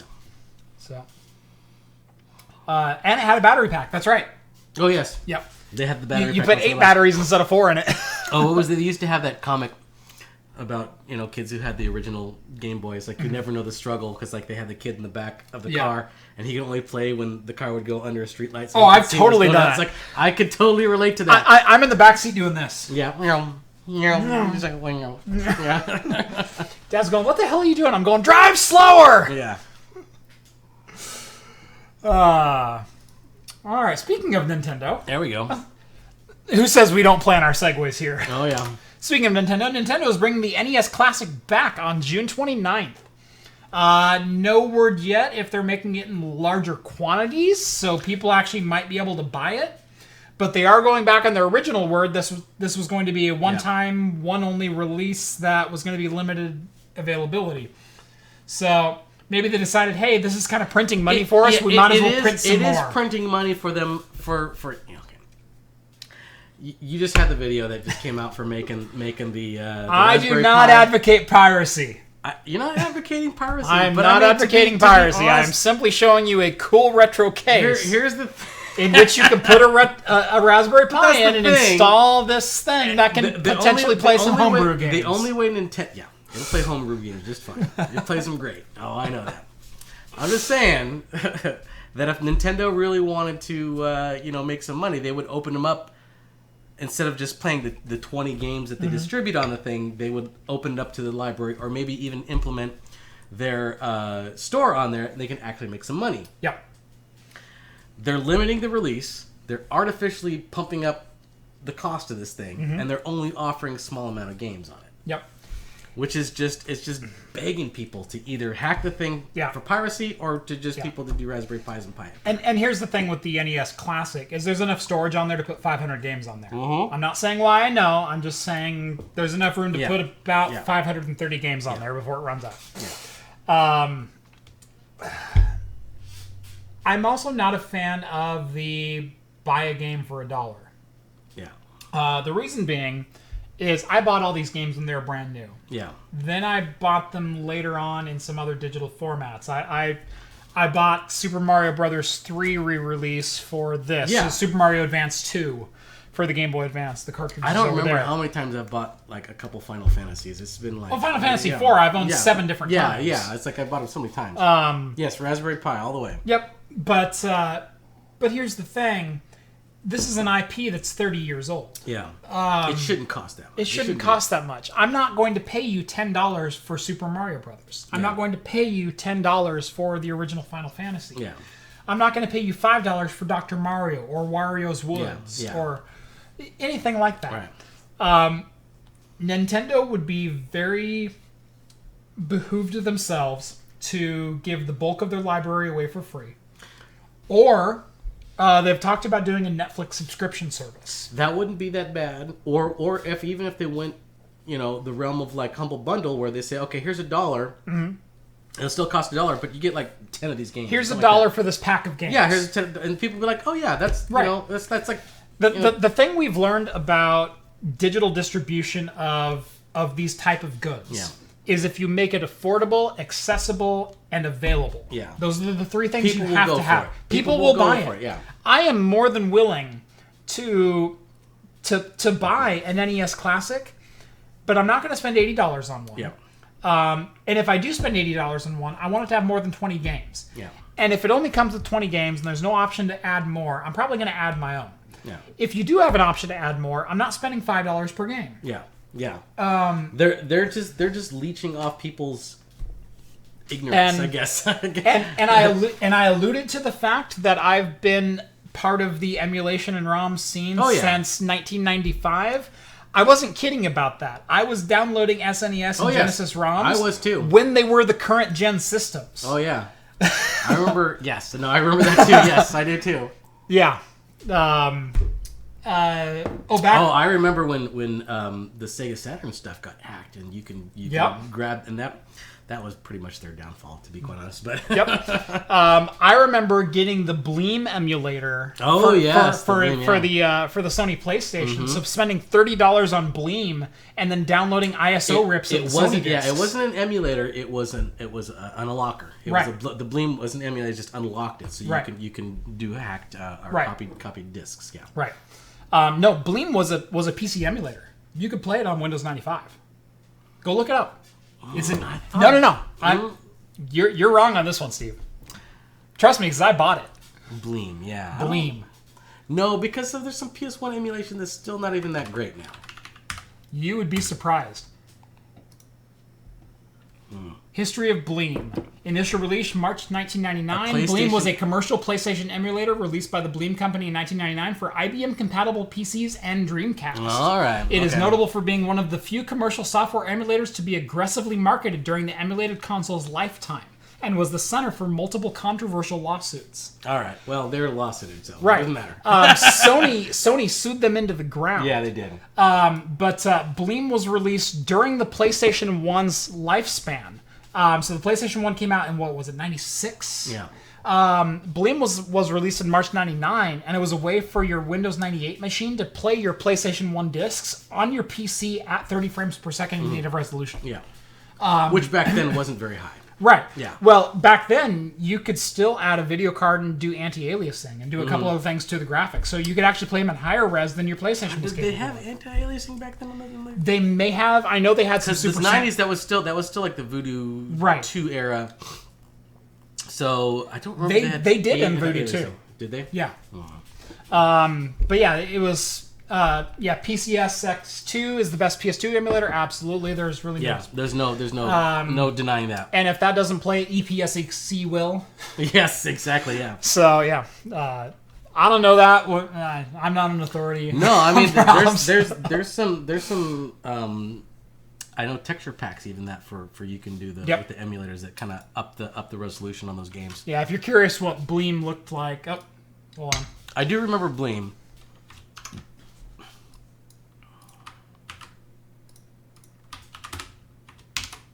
There you go. Here's Bleem. Here's the in memoriam of Bleem. Yes. It's come and gone. So, yeah, I paid $30 for Bleem to be able to play Final Fantasy VII on the PC. Yes. Yeah, because it took a while for them to get Final Fantasy VII. But I actually have the Final Fantasy VII. And Gran Turismo 2. Yes, that's right. Well, Gran Turismo 2 never came out. Was never released for PC, but I played it on the PC. Yeah. You can play it now on the PC. With a USB to PS2 controller. Yes, that's right. So I had dual analog sticks and everything. Oh, yeah. I was balling back in the day. Yeah, that was when they didn't have dual analog sticks for any PC controller back then. Yep. Well, there was the... Sidewinder didn't have it. Logitech made one. Logitech made a dual analog stick did they? with 6 buttons on the side, and it was amazing for N64 emulation because... You can still play because you got all your C buttons plus A and B, whereas every other... controller that was on the market then, you only got 4 buttons there. And your 8-way. Yeah, and you had your 8-way stick. So, yeah. I mean, what? N64 emulation? 2002? What are you talking about? Oh, yeah. I do not know HAL 64. Ultra HLE was the other one. All right. The other news from Nintendo this week. Oh, yeah. The Super Famicom. Family Famicom. Speaking of ways to rip these games in an illegitimate manner.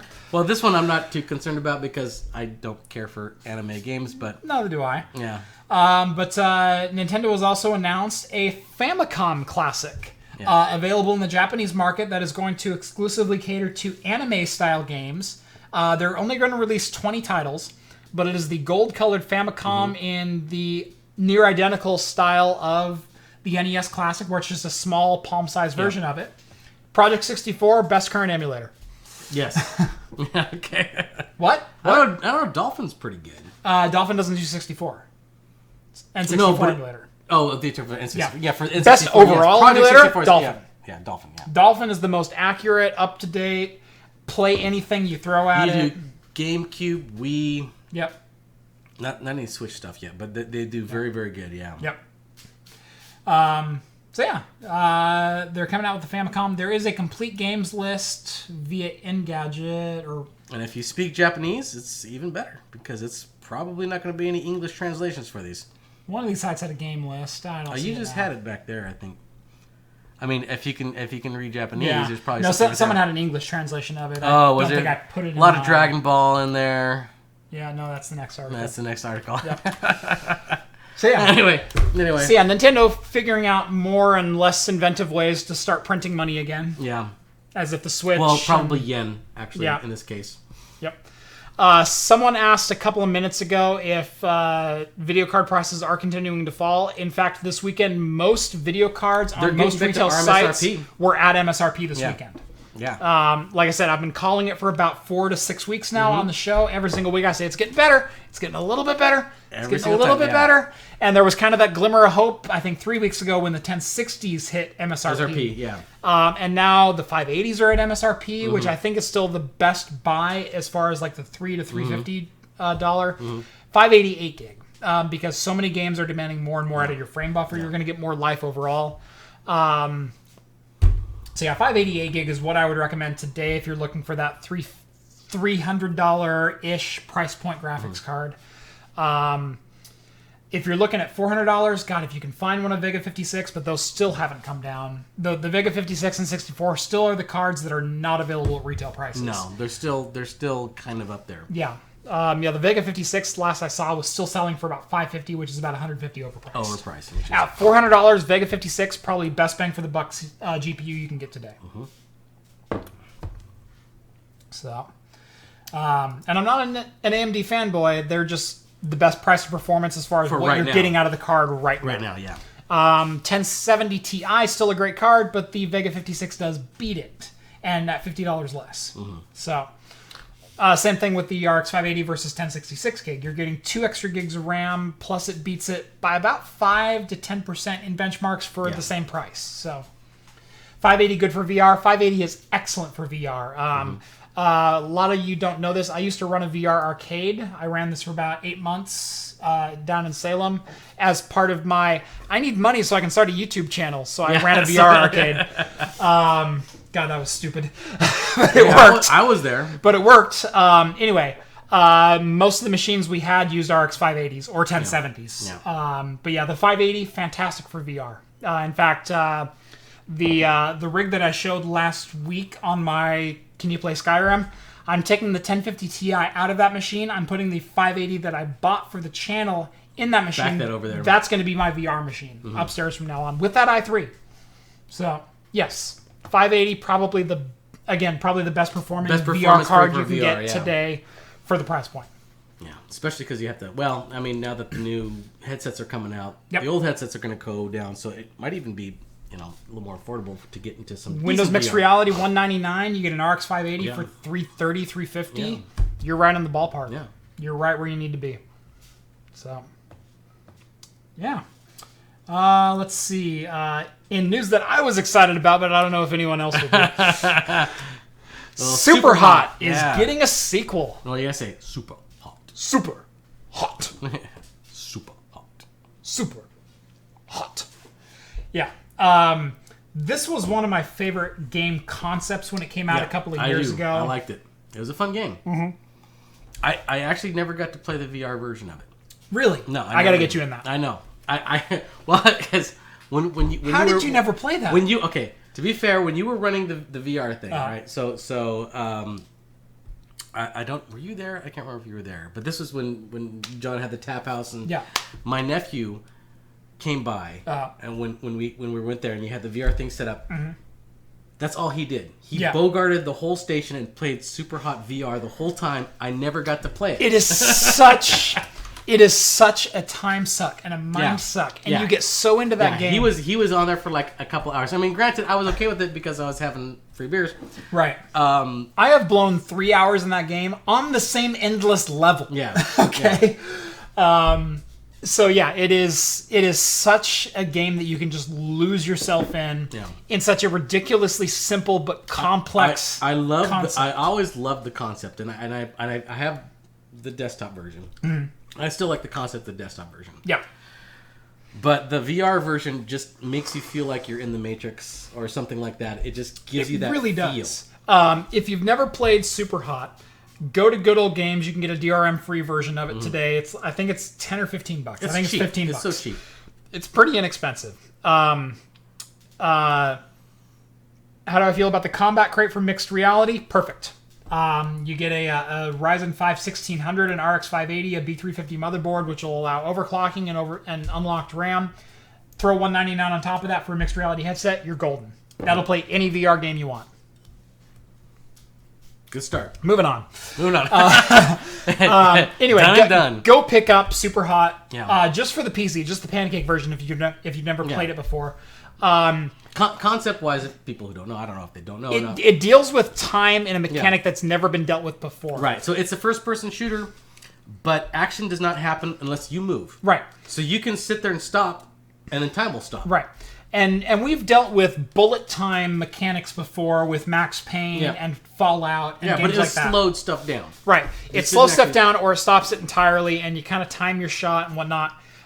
With Superhot, time only moves if you're moving, and it moves at the same speed that you're moving. Yeah. Or if you cause something to move, like if you shoot a gun, it'll move for a set amount of time. Yeah. And it's a really weird concept to get your mind around. Yeah. But when you're playing it works. It really does. It really does work. It's a brilliant concept. When you're playing it in VR, you feel like you're Neo. Yeah. Because if you stop moving, so if I've got a gun pointed at this guy's head and I'm reaching for a gun that's falling right here, and I stop like this, I can move my eyes around and I can assess the situation. Yeah. Where do I need to go? Okay, I need to pull a trigger first before I reach and over do here. I need to shoot this guy first, or is he going to hit me with that knife? Or am I going to reach up here and get the gun to be able to off this guy who's already got a shotgun ready? Yeah. The concept is so engrossing, and you just lose yourself entirely. Yeah. No, I've always wanted to do the VR version. I never got to. Yep. No fault of your own, though. Yep. So Superhot has announced a sequel to their original 2D pancake PC game, whatever you want to call it, non-VR game. It will not be made by the same developers. It's a new studio out of Tokyo who has previously worked with who's the developer for it. It's not the Superhot team. It's the I don't remember. Yeah. Anyway, it's a new team out of Tokyo. Game Tomo? Is that what it is? Game Tomo. Yeah. Thank you. Yeah. Game Tomo. Yeah. They're a new development team. They have worked with the Superhot team before on some concepts, but this is the first one that they're tackling solo. The Superhot team is continuing work on the expansion for the original Superhot, which is Mind Control Delete, which is, again, a 2D. It's going to be a roguelike expansion of the original universe with more weapons and things like that. The sequel that's being written is a Japanese-focused game.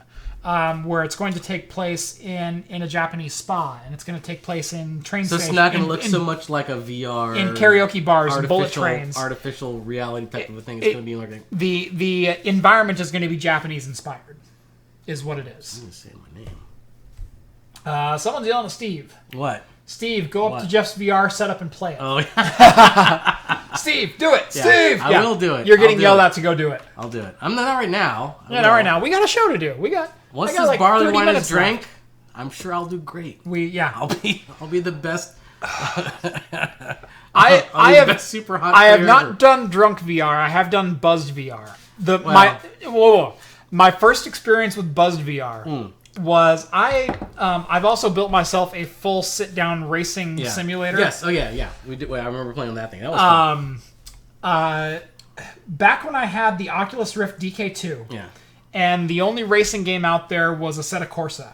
Had a beta version of their VR compatibility, and it was so janky to get into, where you had to like set up the game on your PC and then throw the headset on after you hit start, but your head had to be centered as soon as you hit start. Yeah, it was such a kludge. And it was such a kludge. You almost needed another person to help you with it. Yeah. You needed to put on the headset, which is blacked out until your game is actually shooting to it, and go, okay, I'm grabbing the steering wheel. I'm facing what I think is centered. Okay, hit start. Okay, no. We're going to have to exit. Try it again. Yeah. Right. But I wanted to know, what is drunk driving like? Where's the... Yeah. And so I got myself... we did that. I got myself sufficiently hammered and got onto my racing setup, and I tried doing a couple of different courses. I tried doing Silverstone, and I tried doing the Top Gear test track. I found that there's a certain threshold, what they call it, the Balmer curve. You ever heard about the Balmer curve? I love the Balmer curve. Yeah, the Balmer curve is a real thing.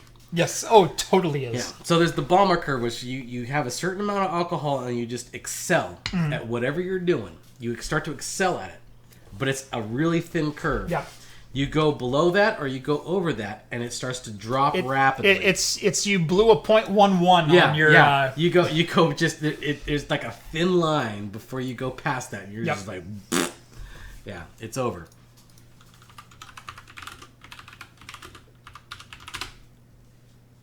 Balmer Peak. Balmer Peak. Okay, there you go. Balmer Peak, not Balmer Curve. Balmer Peak. Well, that makes more sense. Yep. Peak, because it is literally a peak. Yep. Yeah. It's the blood alcohol concentration. There's a certain point of .129 and .138, which confers superhuman programming ability. However, it's a delicate effect requiring careful calibration. You can't just give a team of coders a year's supply of whiskey and expect them to get cracking. And I will confirm with the programming thing, yes, it does really work. It totally works. But it does it with other things too. It's not just programming. There's a lot of other things that it applies to. Some of my best editing work has been done 2 beers into that beer that you see on my channel when I'm filming. Oh yeah. I go directly from filming that video to editing that video typically, and if I've got a bottle of this, or if I've got like 2 22-ounce cans or something like that, I'll pour the other one while I'm editing. That's where you got to pick and choose your beers. You start out with the low ABV, then you go to high, then you go back down to low, and you just kind of ride that wave. Really good at Gran Turismo 3 A-Spec when I'm wasted. Oh yeah. Yep. No, it's the same thing with. I play some games. I'm like at my peak performance when I'm just at the right level. Yep. Oh yeah, I am just. I'm just like I see the eyes in the back of my virtual head. And say, oh, there's something. Yep. Kill that guy. Yep. Yeah. But I get too much and I get sloppy. Yep. So yeah, I did a 1 beer, 2 beer, 3 beer floor exercise with a set of Corsa with my Oculus DK2. And how far can you go, and what is your hot lap time, and things like that. Yeah. And you could see it go down for the first couple of beers, and then beer 3, it's like, dude, I'm just amazing. way up. Yeah. I am not advocating drunk driving. To be clear, Yeah. This was a controlled environment on a closed course. No. And I did. I've done the VR drunk driving, and you're absolutely right. There's a certain point where your focus just becomes laser focused. Yep. But then you get too much, and you get sloppy. Yep. And, you get sloppy. You get slow. You get slow. Yeah. Yep. You don't know, your reaction time just slows down. Yep. And to be clear, when you're starting out, like your first couple beers, you still go down. Yeah. There is there's a little dip, a lower threshold before you peak. Yeah. And that peak is quick and fleeting. Yes, but once you get to that point, once you get to that apex, you're only there for, if you can maintain, if you can ride that wave. Yep. Man, it's a good place to play poker at. Yes, it is. It is. Yeah, you slam 2 or 3 real quick beers, and then you have a cigar, and then you get another beer of like a 12%, and you sit there and you sip it. You have to slowly smoke the cigar. I personally prefer a tobacco pipe. Yeah. Slowly smoke that thing. I like that better. But yes, I agree. Like, you just kind of like any kind of thing that you can smoke while you're playing poker. First, it makes you feel like a badass. Yep. And second, there's nothing like having a glass of scotch and a cigar to make you just feel amazing. And it gives you the best poker face ever. You just look at your cards and go, Do you remember our after poker karaoke when I did Rocket Man? Oh yeah, I did.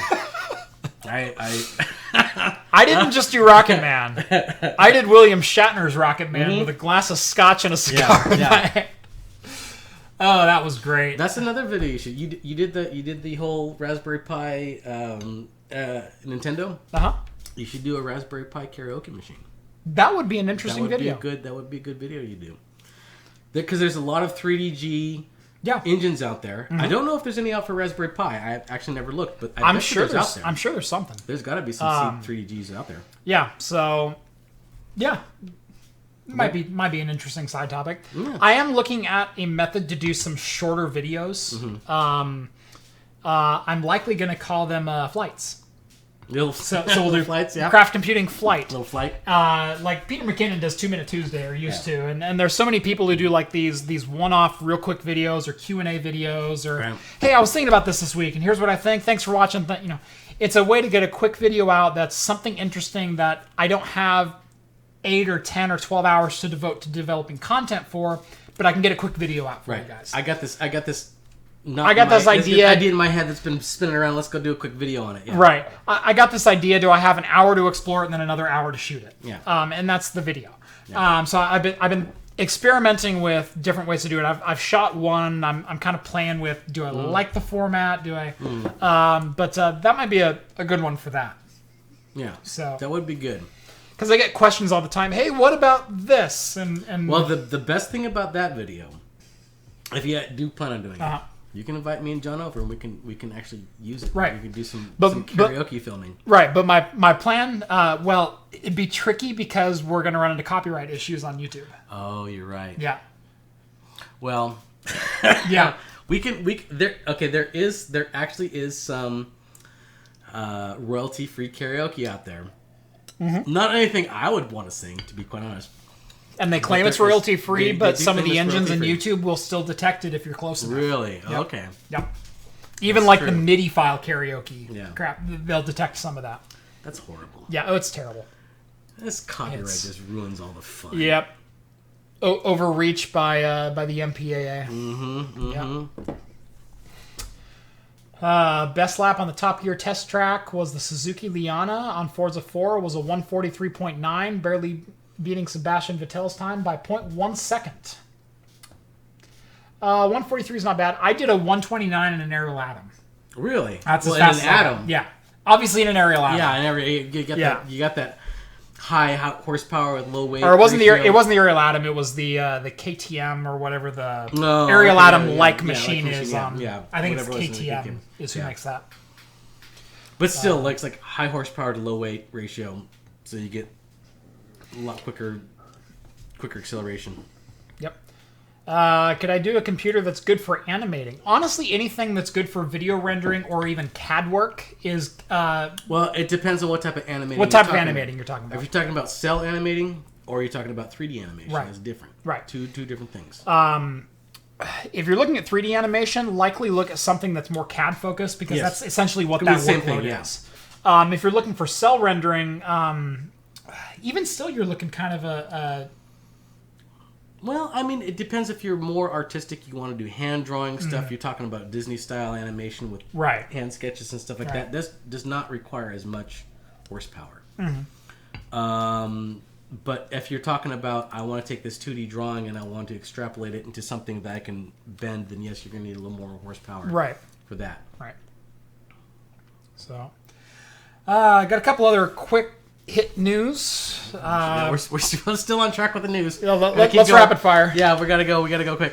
NVIDIA confirms 4K 144Hz HDR G-Sync panels are launching this month. This is good news. This is very good news. Starting with, I believe, Asus and Acer were the first two to be announced. Yeah. They're always kind of the first on the scene. With Asus has a Asus PQ27UG. Yeah. Which is a 4-core or 4K 144Hz HDR G-Sync panel. Yes. Basically ticks every box you could ever want. Yes, exactly. And that was the thing I was waiting for because I wanted to upgrade my monitors. Right. But there was nothing that ever incorporated all the technologies that are up and coming. They either had two features, one feature, whatever. This is the thing that, you're right, ticks all the boxes. Right. Unfortunately, how much is it now? It's like 1,000, over 1,000? 1,200? Yeah. This is will certainly be over $1,000, Yes. as quoted in the article. yes. This is still a little steep, but this is the first stepping stone. And as we all know, as soon as the first stepping stone happens, about 2-3 years, that price point just drops off. Yeah, it drops off dramatically. Yeah. So we'll probably have this being commonplace in about 2 years. Yep. You know me. I've talked about this before. I'm, at least on this show, I'm a sucker for a really good professional monitor because I like to buy a monitor and then use it for like 8 or 10 years. Oh, yeah. So the monitor that I'm on now used to be on my Threadripper, and that's an HP ZR2740W, which was one of the first commercially available 1440p IPS panels on the market. This monitor is about 9 years old at this point. Yeah. It takes But it still runs great. I mean, it still runs runs great. Well, it has some issues with some modern formats. I mean, yeah. But it runs 1440p IPS. It's 98% accurate Adobe RGB, and it ran me 9 years. Now, yes, it has a 14 millisecond response gray to gray. It's only 60 hertz. Do you see any noticeable ghosting in it or anything like that? Or Nothing really. It's still fine then. Yeah, I mean, yeah, it looks good. you're looking at the mouse. Yeah. You obviously can't see this. I'm moving the mouse over There's no ghosting. The Yeah, gray. It's good. Yeah, it's fine. It's a perfectly serviceable monitor because this monitor was $1,300 brand new. I think I paid $800 for it after it. Drew 142. I still have a 720p monitor. You can go to Goodwill and get a 1080p monitor for like about $15 now. Yeah, Come on, $15-$20. Shop Goodwills. Come on, Yeah. you can go find stuff cheap now. Actually, the majority of the monitors that are in this office, the Samsung panel, which is a really weird resolution. Yeah. This is a 2048 by 1152. Mm-hmm. Got it at Goodwill? Yeah. Like $10 or something? Right. Yeah. But this wasn't a professional IPS monitor that came out with the 1440p monitors that went, we don't want to spend quite as much money on a 14p, or we had a bad batch of 1440p monitors, so we're going to give you this section of the panel, and you get higher than 1080p resolution. Yeah. This is one of those. I picked that up for $15. Yeah, you can get like there's no excuse to have a 1080p monitor. Because you can get them ridiculously cheap now. Yep. Yeah. Every monitor except my main 2 was picked up at Goodwill. Yeah. So, like I said, I'm a sucker for a good professional monitor. My new LG 43-inch 4K is a good example of that. Love that monitor. But yeah, no. I mean, if I won the lottery yesterday, I'd pick that up. But Yep. I ain't picking it up for at least another 2 years, probably. Yep. Good monitor company today, if you're looking for a good all-around mix and best bang for the buck, is probably Pixio. They're kind of an up-and-coming... Yeah. I've heard of them, but I've not... Yeah, I've heard really good things. So, they announced a 32-inch 1440p 144 hertz panel. Now there was I was reading actually the comments on that article where people were saying that okay, if you have a 4K monitor, it should be at least over 40 inches, which I find kind of ridiculous. Depends on what your use case is. Yeah, no, that's the thing I'm saying. It's like if you have a 4K TV and you're sitting so far back, what is the difference you're going to notice if you're like just straight up sitting next to it? Yep. You're going to notice a bigger difference. Yep. If you're sitting closer to it. So I think absolutely. If you even if it's a 40-inch, if you're sitting within like a couple feet from it, you're going to notice a big difference between 1080p and 4K. Yes. Yeah, there is a clarity difference even at 24 and 28 inch sizes between 4K and 1080p. I bought a 43 inch 4K monitor and I sit 3 feet from it. Yeah. Maybe 3 feet. Oh, I'm sure you notice a big difference. The reason I bought 4K was not for the DPI boost or for the clarity boost. If you scale this out, this is 4 1080p panels at 21.5 inches each. A lot more screen I real get estate. 4 times the real estate. You could basically have 4 desktops at once. I can. On your thing. Yeah. What I do, I'll show you real quick. I will open Windows, and I'll snap them to a corner. Yeah. And I'll open Chrome, and I'll snap it to a corner. And I'll snap that to the bottom corner. Yeah.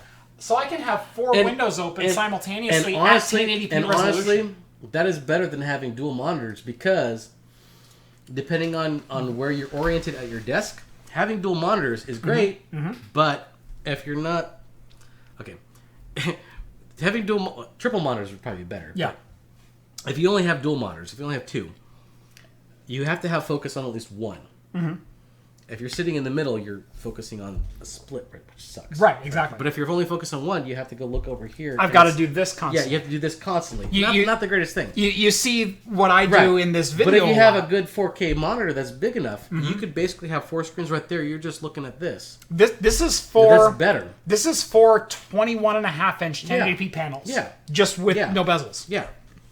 That's the way to go. Right. I bought this for real estate. I bought this for scalability. I don't have room for a triple wide display here. I mean, if you're playing games on it and making it full screen at that point, it's amazing.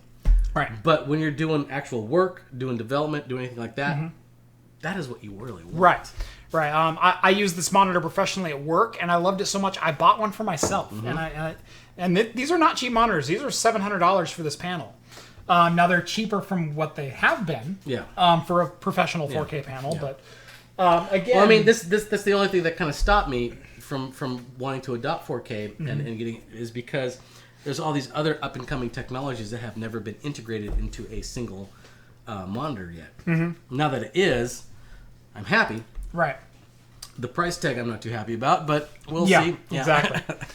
But yeah, I mean, there's different use cases for every monitor. And again, this is not a gaming panel. This is certainly not a gaming panel because the screen tearing, if you're even 1 or 2 frames off from you can see that tearing pretty the obvious. Tearing is this big. Oh, yeah.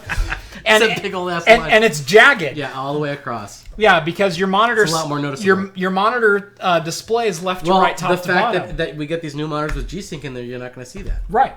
Absolutely not. So this monitor, I have to force V-Sync on. Which everyone's gonna hate me for saying that, but I game with VSync 60 on, and on this particular panel. Well, when you run it at 4K, I think VSync at 60 is still acceptable. It's still acceptable. Yeah, it's still acceptable. Honestly, I've had a couple displays like the Acer behind me. That's a 75 hertz panel at 1080p, and that's fine, but that's not a huge noticeable difference. That's 25% better than 60, but it's not hugely different to your eyes. When you get to 90 or 120. It's a night and day difference. Yeah. When you're getting to 75, you're going, it's smoother, I guess, but it's not night and day. Yeah. But on this panel, and honestly, I'm a casual gamer. I'm not. You competing. Are now. I am now. I am now. Thank you. No, me too. You humble me. Thank you. No, I am. Or rather, you boost me back up. I'm too humble. Yeah. I'm so humble. I'm the most humble in this room. We still need to get some kind of gaming thing get together, but we do. But yeah. But yeah, 60 hertz, fine for me for my use cases. Yeah. Although I'm not going to shy away from a 144 hertz if someone wants me to review one. Yeah, if they want to give it to you, I will do it for you. I'm just saying. Just pass it my way. Yep. Yeah, enable fast VSync. Yeah, I use fast VSync for titles that support it on my GTX 1080. So, this one was probably the most interesting kind of niche I saw thing this of the week. and I was kind of reading it, and I still wasn't too clear on what they were trying to get at with this. Right. I love that some people go out and they make accessibility-focused controllers. Right. And this was found in some unreleased marketing materials from Microsoft, from a leaker, hacker, whatever you want to call him, who has a history of leaking accurate things before. Well, I mean, to me, just my personal opinion, this obviously looks like a rendered drawing. This is just conception. Right. This is not an actual product in development. Right. What this is potentially an Xbox controller aimed at accessibility, aimed at anyone with special needs need to operate a controller with one hand, right, or have limited mobility. And I will always get behind that movement. I don't know if you ever watched anything from Ben Heck. Oh, yes. That is done with accessibility. Yeah. Oh, yeah. I love his projects on that because it screams to a very, very niche, always forgotten market of including everyone in the gamer circle, including anyone who wants to play a game, able to play a game regardless of what your physical abilities are. And being able to have some kind of control mechanism based on your abilities to do that. Now, this particular controller kind of confused me because I wasn't too sure what they were trying to get at. And I'm not quite sure either. From the looks of it, and if I can zoom in this here just kind of looked like two dual pads, which might have been something like a dual. They looked very similar to like a Steam controller. Right. Well, layout. the Steam the Steam controller just has a single pad with a hat stick. Right. This is like two pads right there. Right. Yeah. So with a four-way, I'm not too sure who that's really geared to be quite honest. Right. The other thing is all of the buttons are on the top panel here. Yeah, that seems kind of weird too. And I don't really know what those symbols mean. There's a power button there. I don't see what the rest of those are. There's a power, there's a menu, and there's a sync. No, I was talking about across the top. Oh, across the top? Yeah, I can't tell what those symbols mean. Yeah, I'm not sure either. Yeah. But like I said, this was conceptual at best, unannounced product at worst, or unannounced product at best, conceptual at worst. I think it was, conceptual at worst. But very interesting. Always interesting to see kind of what does industrial design think about a problem. Yeah. Someone who designs with the... there's always a design language that a company has that has to meet the aesthetics of the company branding. Yeah. And I'm always curious to see what solutions people come up with that meets the company aesthetics. Yeah. Apple has had some things that have been released that are very similar. If you look at some of their 90s phone prototypes, with the smartphone, they never materialized. But it's like, okay, I can totally see this phone sitting next to my 20th anniversary Mac. Right. This kind of reminds me when you go to like a car show. And you see like the concept car. And like, oh, this concept car looks awesome. Yeah. Practicality wise. The Mazda Sky. Yeah, right. This is not going to work practicality wise, but it looks great. Same thing with this. This thing looks aesthetically pleasing. Conceptually wise, when you start really looking into it, I don't really see it being that practical. Yep. So.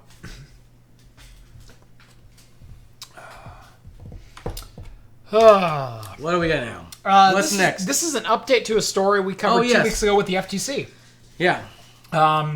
With the FTC sending out notices to companies, official notices. Warranties, and saying your warranty void if removed, and the language saying you cannot open, operate, or repair, or anything else with anything other than an official service center will render your warranty null and void. You need to remove all that language from everything you ever do and not include the stickers on your products anymore. So there's been updates from Hyundai, Nintendo, and Sony. And Microsoft, I believe, as well, since posting this article. Okay. But so that's good news. So that's like a lot of personal electronic stuff that's already been like, hey. Right, that they said, okay, we will comply with this. Right. The other one was update. Oh, HTC was the update. So Hyundai, Nintendo, and Sony said we will comply with the updates. We will begin shipping products that comply with the updates within the month. They will no longer have warranty void if removed stickers. They will no longer have anything that goes along with that. HTC came out a little contrarian. I don't understand, but because HTC... For starters, their warranty program sucks in the first place. I understand that. It is. If you've ever tried to deal with HTC and a warranty issue, good luck. They have been notoriously horrible with their warranty products. But they're just feigning in the whole tech department. They're just down to their mobile. Yeah. That's the only real presence they have anymore, right? Right. And the HTC Vive. Okay, the HTC Vive. Yes, right. That's true. Which was also in the crosshairs of this allegation. Yes. In fact, I've had issues with both my Vive controllers, and I've repaired them both myself. Yes. And I've voided my warranty by technically, by but not piercing anymore. stickers. You're okay now. Right. Well, I always knew it was crap, but I'm also not going to hire a lawyer to prove that it's crap. Prove that, that'd be way too expensive. Which is the whole point of the FTC sending out these notices. Yes. On May 14th, an HTC spokesman issued the statement to The Verge saying that, quote, we can confirm HTC received a letter from the FTC. We are proactively working to address the FTC concerns, and to ensure the HTC's compliance with all laws governing product warranties. That's good news. Yeah. So yeah. Hopefully changes are coming with your end user license agreements. Not that anyone reads them. Yeah. What's going on in chat? Who's on drugs? What is going on? Yeah. Definitely on drugs, yes. Yeah.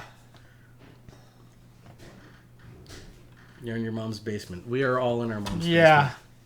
Aren't we all just in our mom's basement? Anybody who sits there and talks tech in front of a camera with a bunch of crazy monitors going their back. Careful now. We're all technically. You're hitting me on a very personal, deep level, Steve. All right. I think that was pretty much all the news. Well, no, there was a few actually. So you were just talking about HTC. There was another. Did you see that other article? There was another article I posted about HTC. Oh, I might have missed that. Did you miss that? I posted it. I'll pull it up. It was bizarre. I thought it was bizarre. Of course, I've got my monitor set up for show. So if you don't know, I have a monitor here, I have a monitor here, and I have a TV up here. Yeah, we're all looking around. Okay, where's the new window opening at? Hold on. If modern science ever discovers that monitors cause cancer, we're gonna be dead. And I have them from every angle, so we're gonna get every type of cancer there is available. Monitors or LEDs, because I've got two lights shooting at me, plus the two light bars above me, and we're gonna be dead within 10 years if this is confirmed to cause cancer. New form of cancer discovered. Yeah. Is it at the bottom? It is at the bottom. Yeah. There it is. That's right. Okay. Yes. Yeah. It was very weird, I thought. I don't know if you read the thing, but I didn't read this one, so I'm going to let you take point. Okay. Do you want to talk about it now? Yeah. Okay, so this was very interesting. So this is another HTC thing. And now they've announced the world's first blockchain phone, which I don't know what that means. Yeah. I don't know what kind of implications that means. So, if you actually read this article, and I'm sure Jeff will post it by the time the end of this video is, we'll post it, and you can go read it yourself.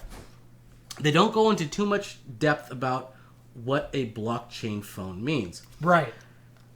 But their description kind of almost curtails to what the current season of Silicon Valley is, of some kind of like decentralized phone system internet type of a thing. Yeah. Which doesn't make much sense to me.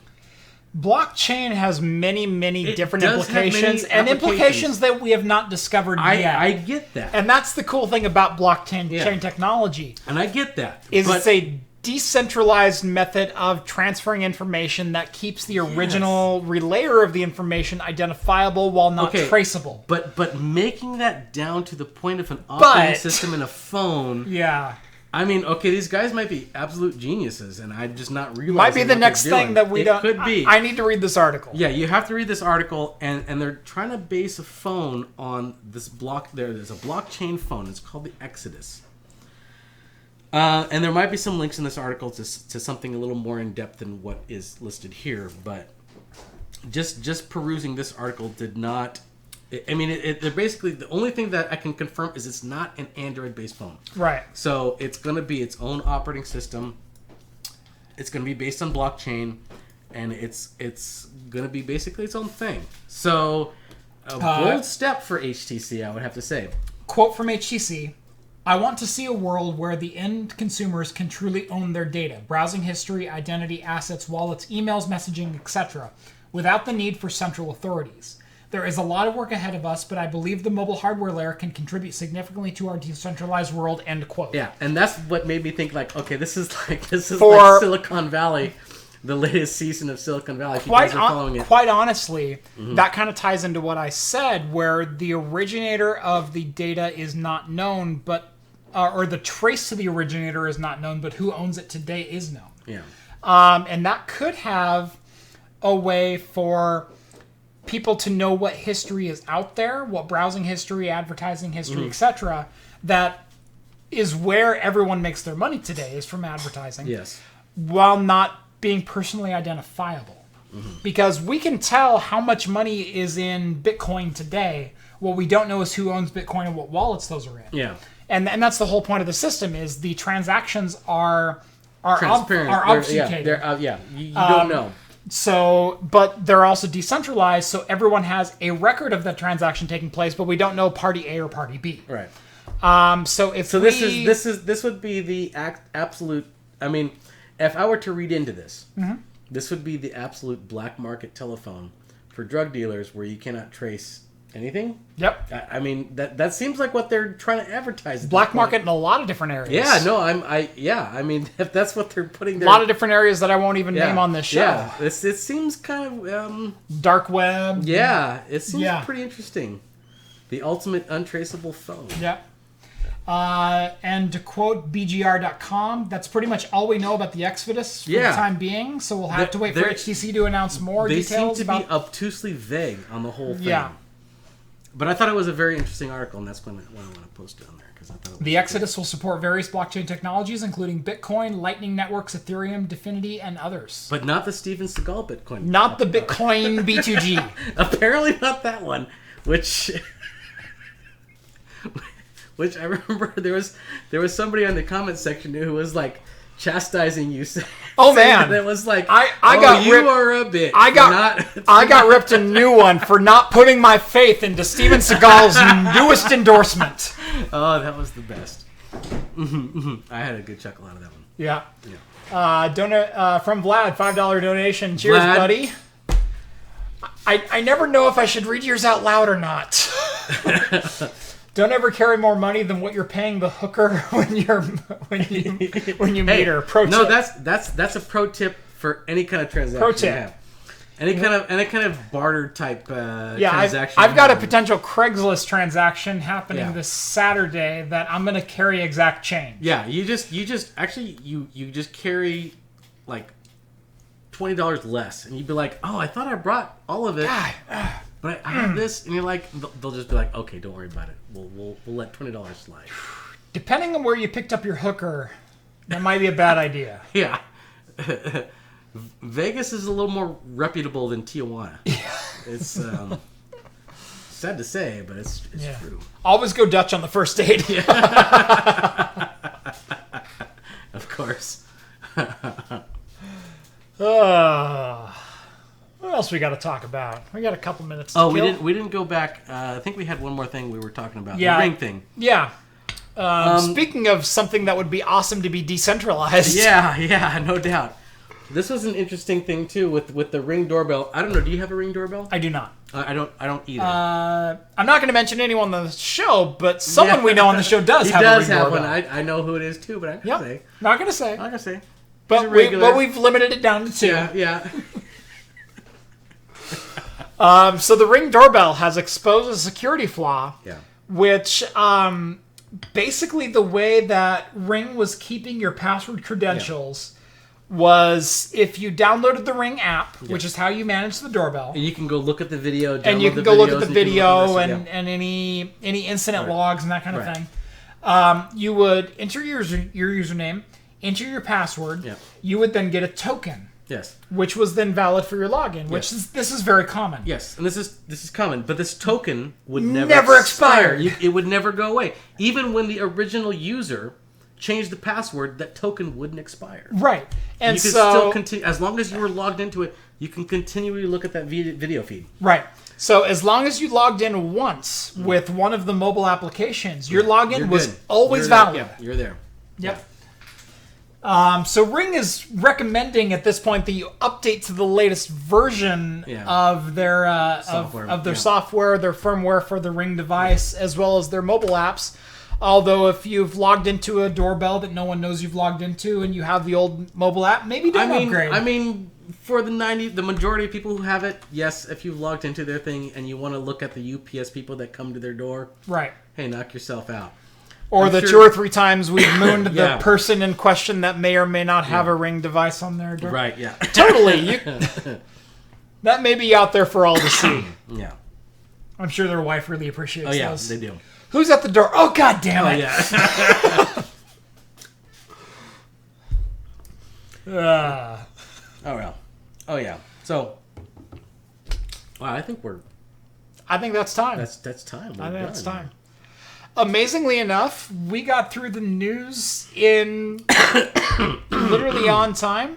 We didn't have to bullshit our way through half of it. No. Well, we had a lot. This was a heavy news week. It was a lot. Gentleman Jack on Coke. With Coke. With Coke. Okay. Well, we don't have with Coke. But $2 ain't gonna buy me Coke, Vlad. Yeah. Come on, buddy. That's right. It's not... Not to say I didn't have it before it came. I've got pretty high standards. Yeah. I'm just saying... They say in a buyer's market. This is a seller's market. So maybe if we cut it with baby powder, it might be okay. But that's right. I could get some No, it's a baby laxative. You gotta watch out baby for. laxative. Yeah. All right. I think we're not going to get a better ending than that. Nope. Thank you for watching episode thanks, guys. 32 of Talking Heads. It was fun. God, this was a good barley wine. That was an awesome barley wine. I'm Fantastic done beer. with this thing. It was so good.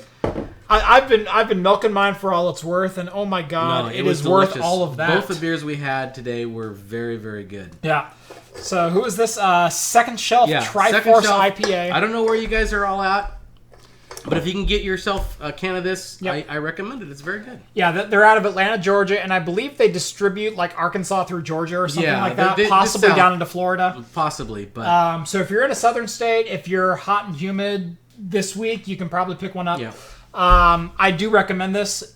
Really good, really a hybrid IPA. Yeah, it's very good. Brought out a lot of what I really like in the Northwest IPAs and left out a lot of what I hate about the New England IPAs. Yeah, it kind of had a good blend of both. Yeah, it was a good tropical taste while still being very hop forward, but not too thick. It was good. Yeah. So, and then this one, you can't you buy. can't get that anymore. But if beer lovers who have not tried a barley wine, and I saw a couple of people who said, I've never had a barley wine before. Pick up a good barley wine. Make sure it's highly rated, and then pick it up. You won't regret it. Serve it at the proper delicious. temperature, Yes. because even as this warms up, it's still getting better. Yeah, do it at a little bit cooler than room temperature, and as you drink it slowly, just more flavors will come out. Yeah, mine is hitting room delicious. temperature now. Yeah, it is so good. Steve's probably a little sorry he drank it so fast. No, I don't. No, I don't regret it. I think there's still little residuals here. It's yep. The maltiness, the caramel flavors are coming out so much. Yeah. So sweet, so good, so smooth. John says America beer next week. Very dangerous beer. But yeah, America beer next week. The Pawtucket Patriot or whatever the hell you want to call it. To quote Family Guy. Yeah. So thank you all for watching. Great show. I enjoyed it. Yeah, we will see you next week. Same bat time, same bat channel. Oh yeah, I won't be here, but I'll be on chat. Steve won't be here. He'll be in chat. El Polo Diablo on really just in chat. Yeah. You can't follow him on Twitter because I looked that up and unfortunately there's like 9 people with your Twitter. Oh, are they? No, I'm out. Oh no, There's an El Polo Diablo _. There's an El Polo Diablo 2. There's an El Polo Diablo. Something else. I'm different under Twitter, so okay. Okay. I may post it somewhere sometime. Yeah, I won't tell you what to follow him under Twitter then. So I don't really do anything on Twitter. Yeah. But anyway, if you want to chat with him, I'll be on Discord. He'll be on Discord. If you want to join Discord, $1 a month gets you onto my Discord. Get onto there. patreon.com/craftcomputing. Get onto my Patreon. $1 gets you into Discord. Yeah. Exclusive chat with me, Steve, John, Rhett, We're all there. everyone in the gang. It's a really good, lively chat over there. We talk about current builds that we're doing or family life, cars, motorcycles, whatever. We do all kinds of stuff. Talked about a sensor going out in the transmission on my MR2 and one of our guys buying a new 1125 motorcycle this week, which I am so jealous. Yeah. So, a lot of fun talk, a lot of good people over there. So, thank you all for joining us. We'll see you next week. See you guys later. All right, now what do I click?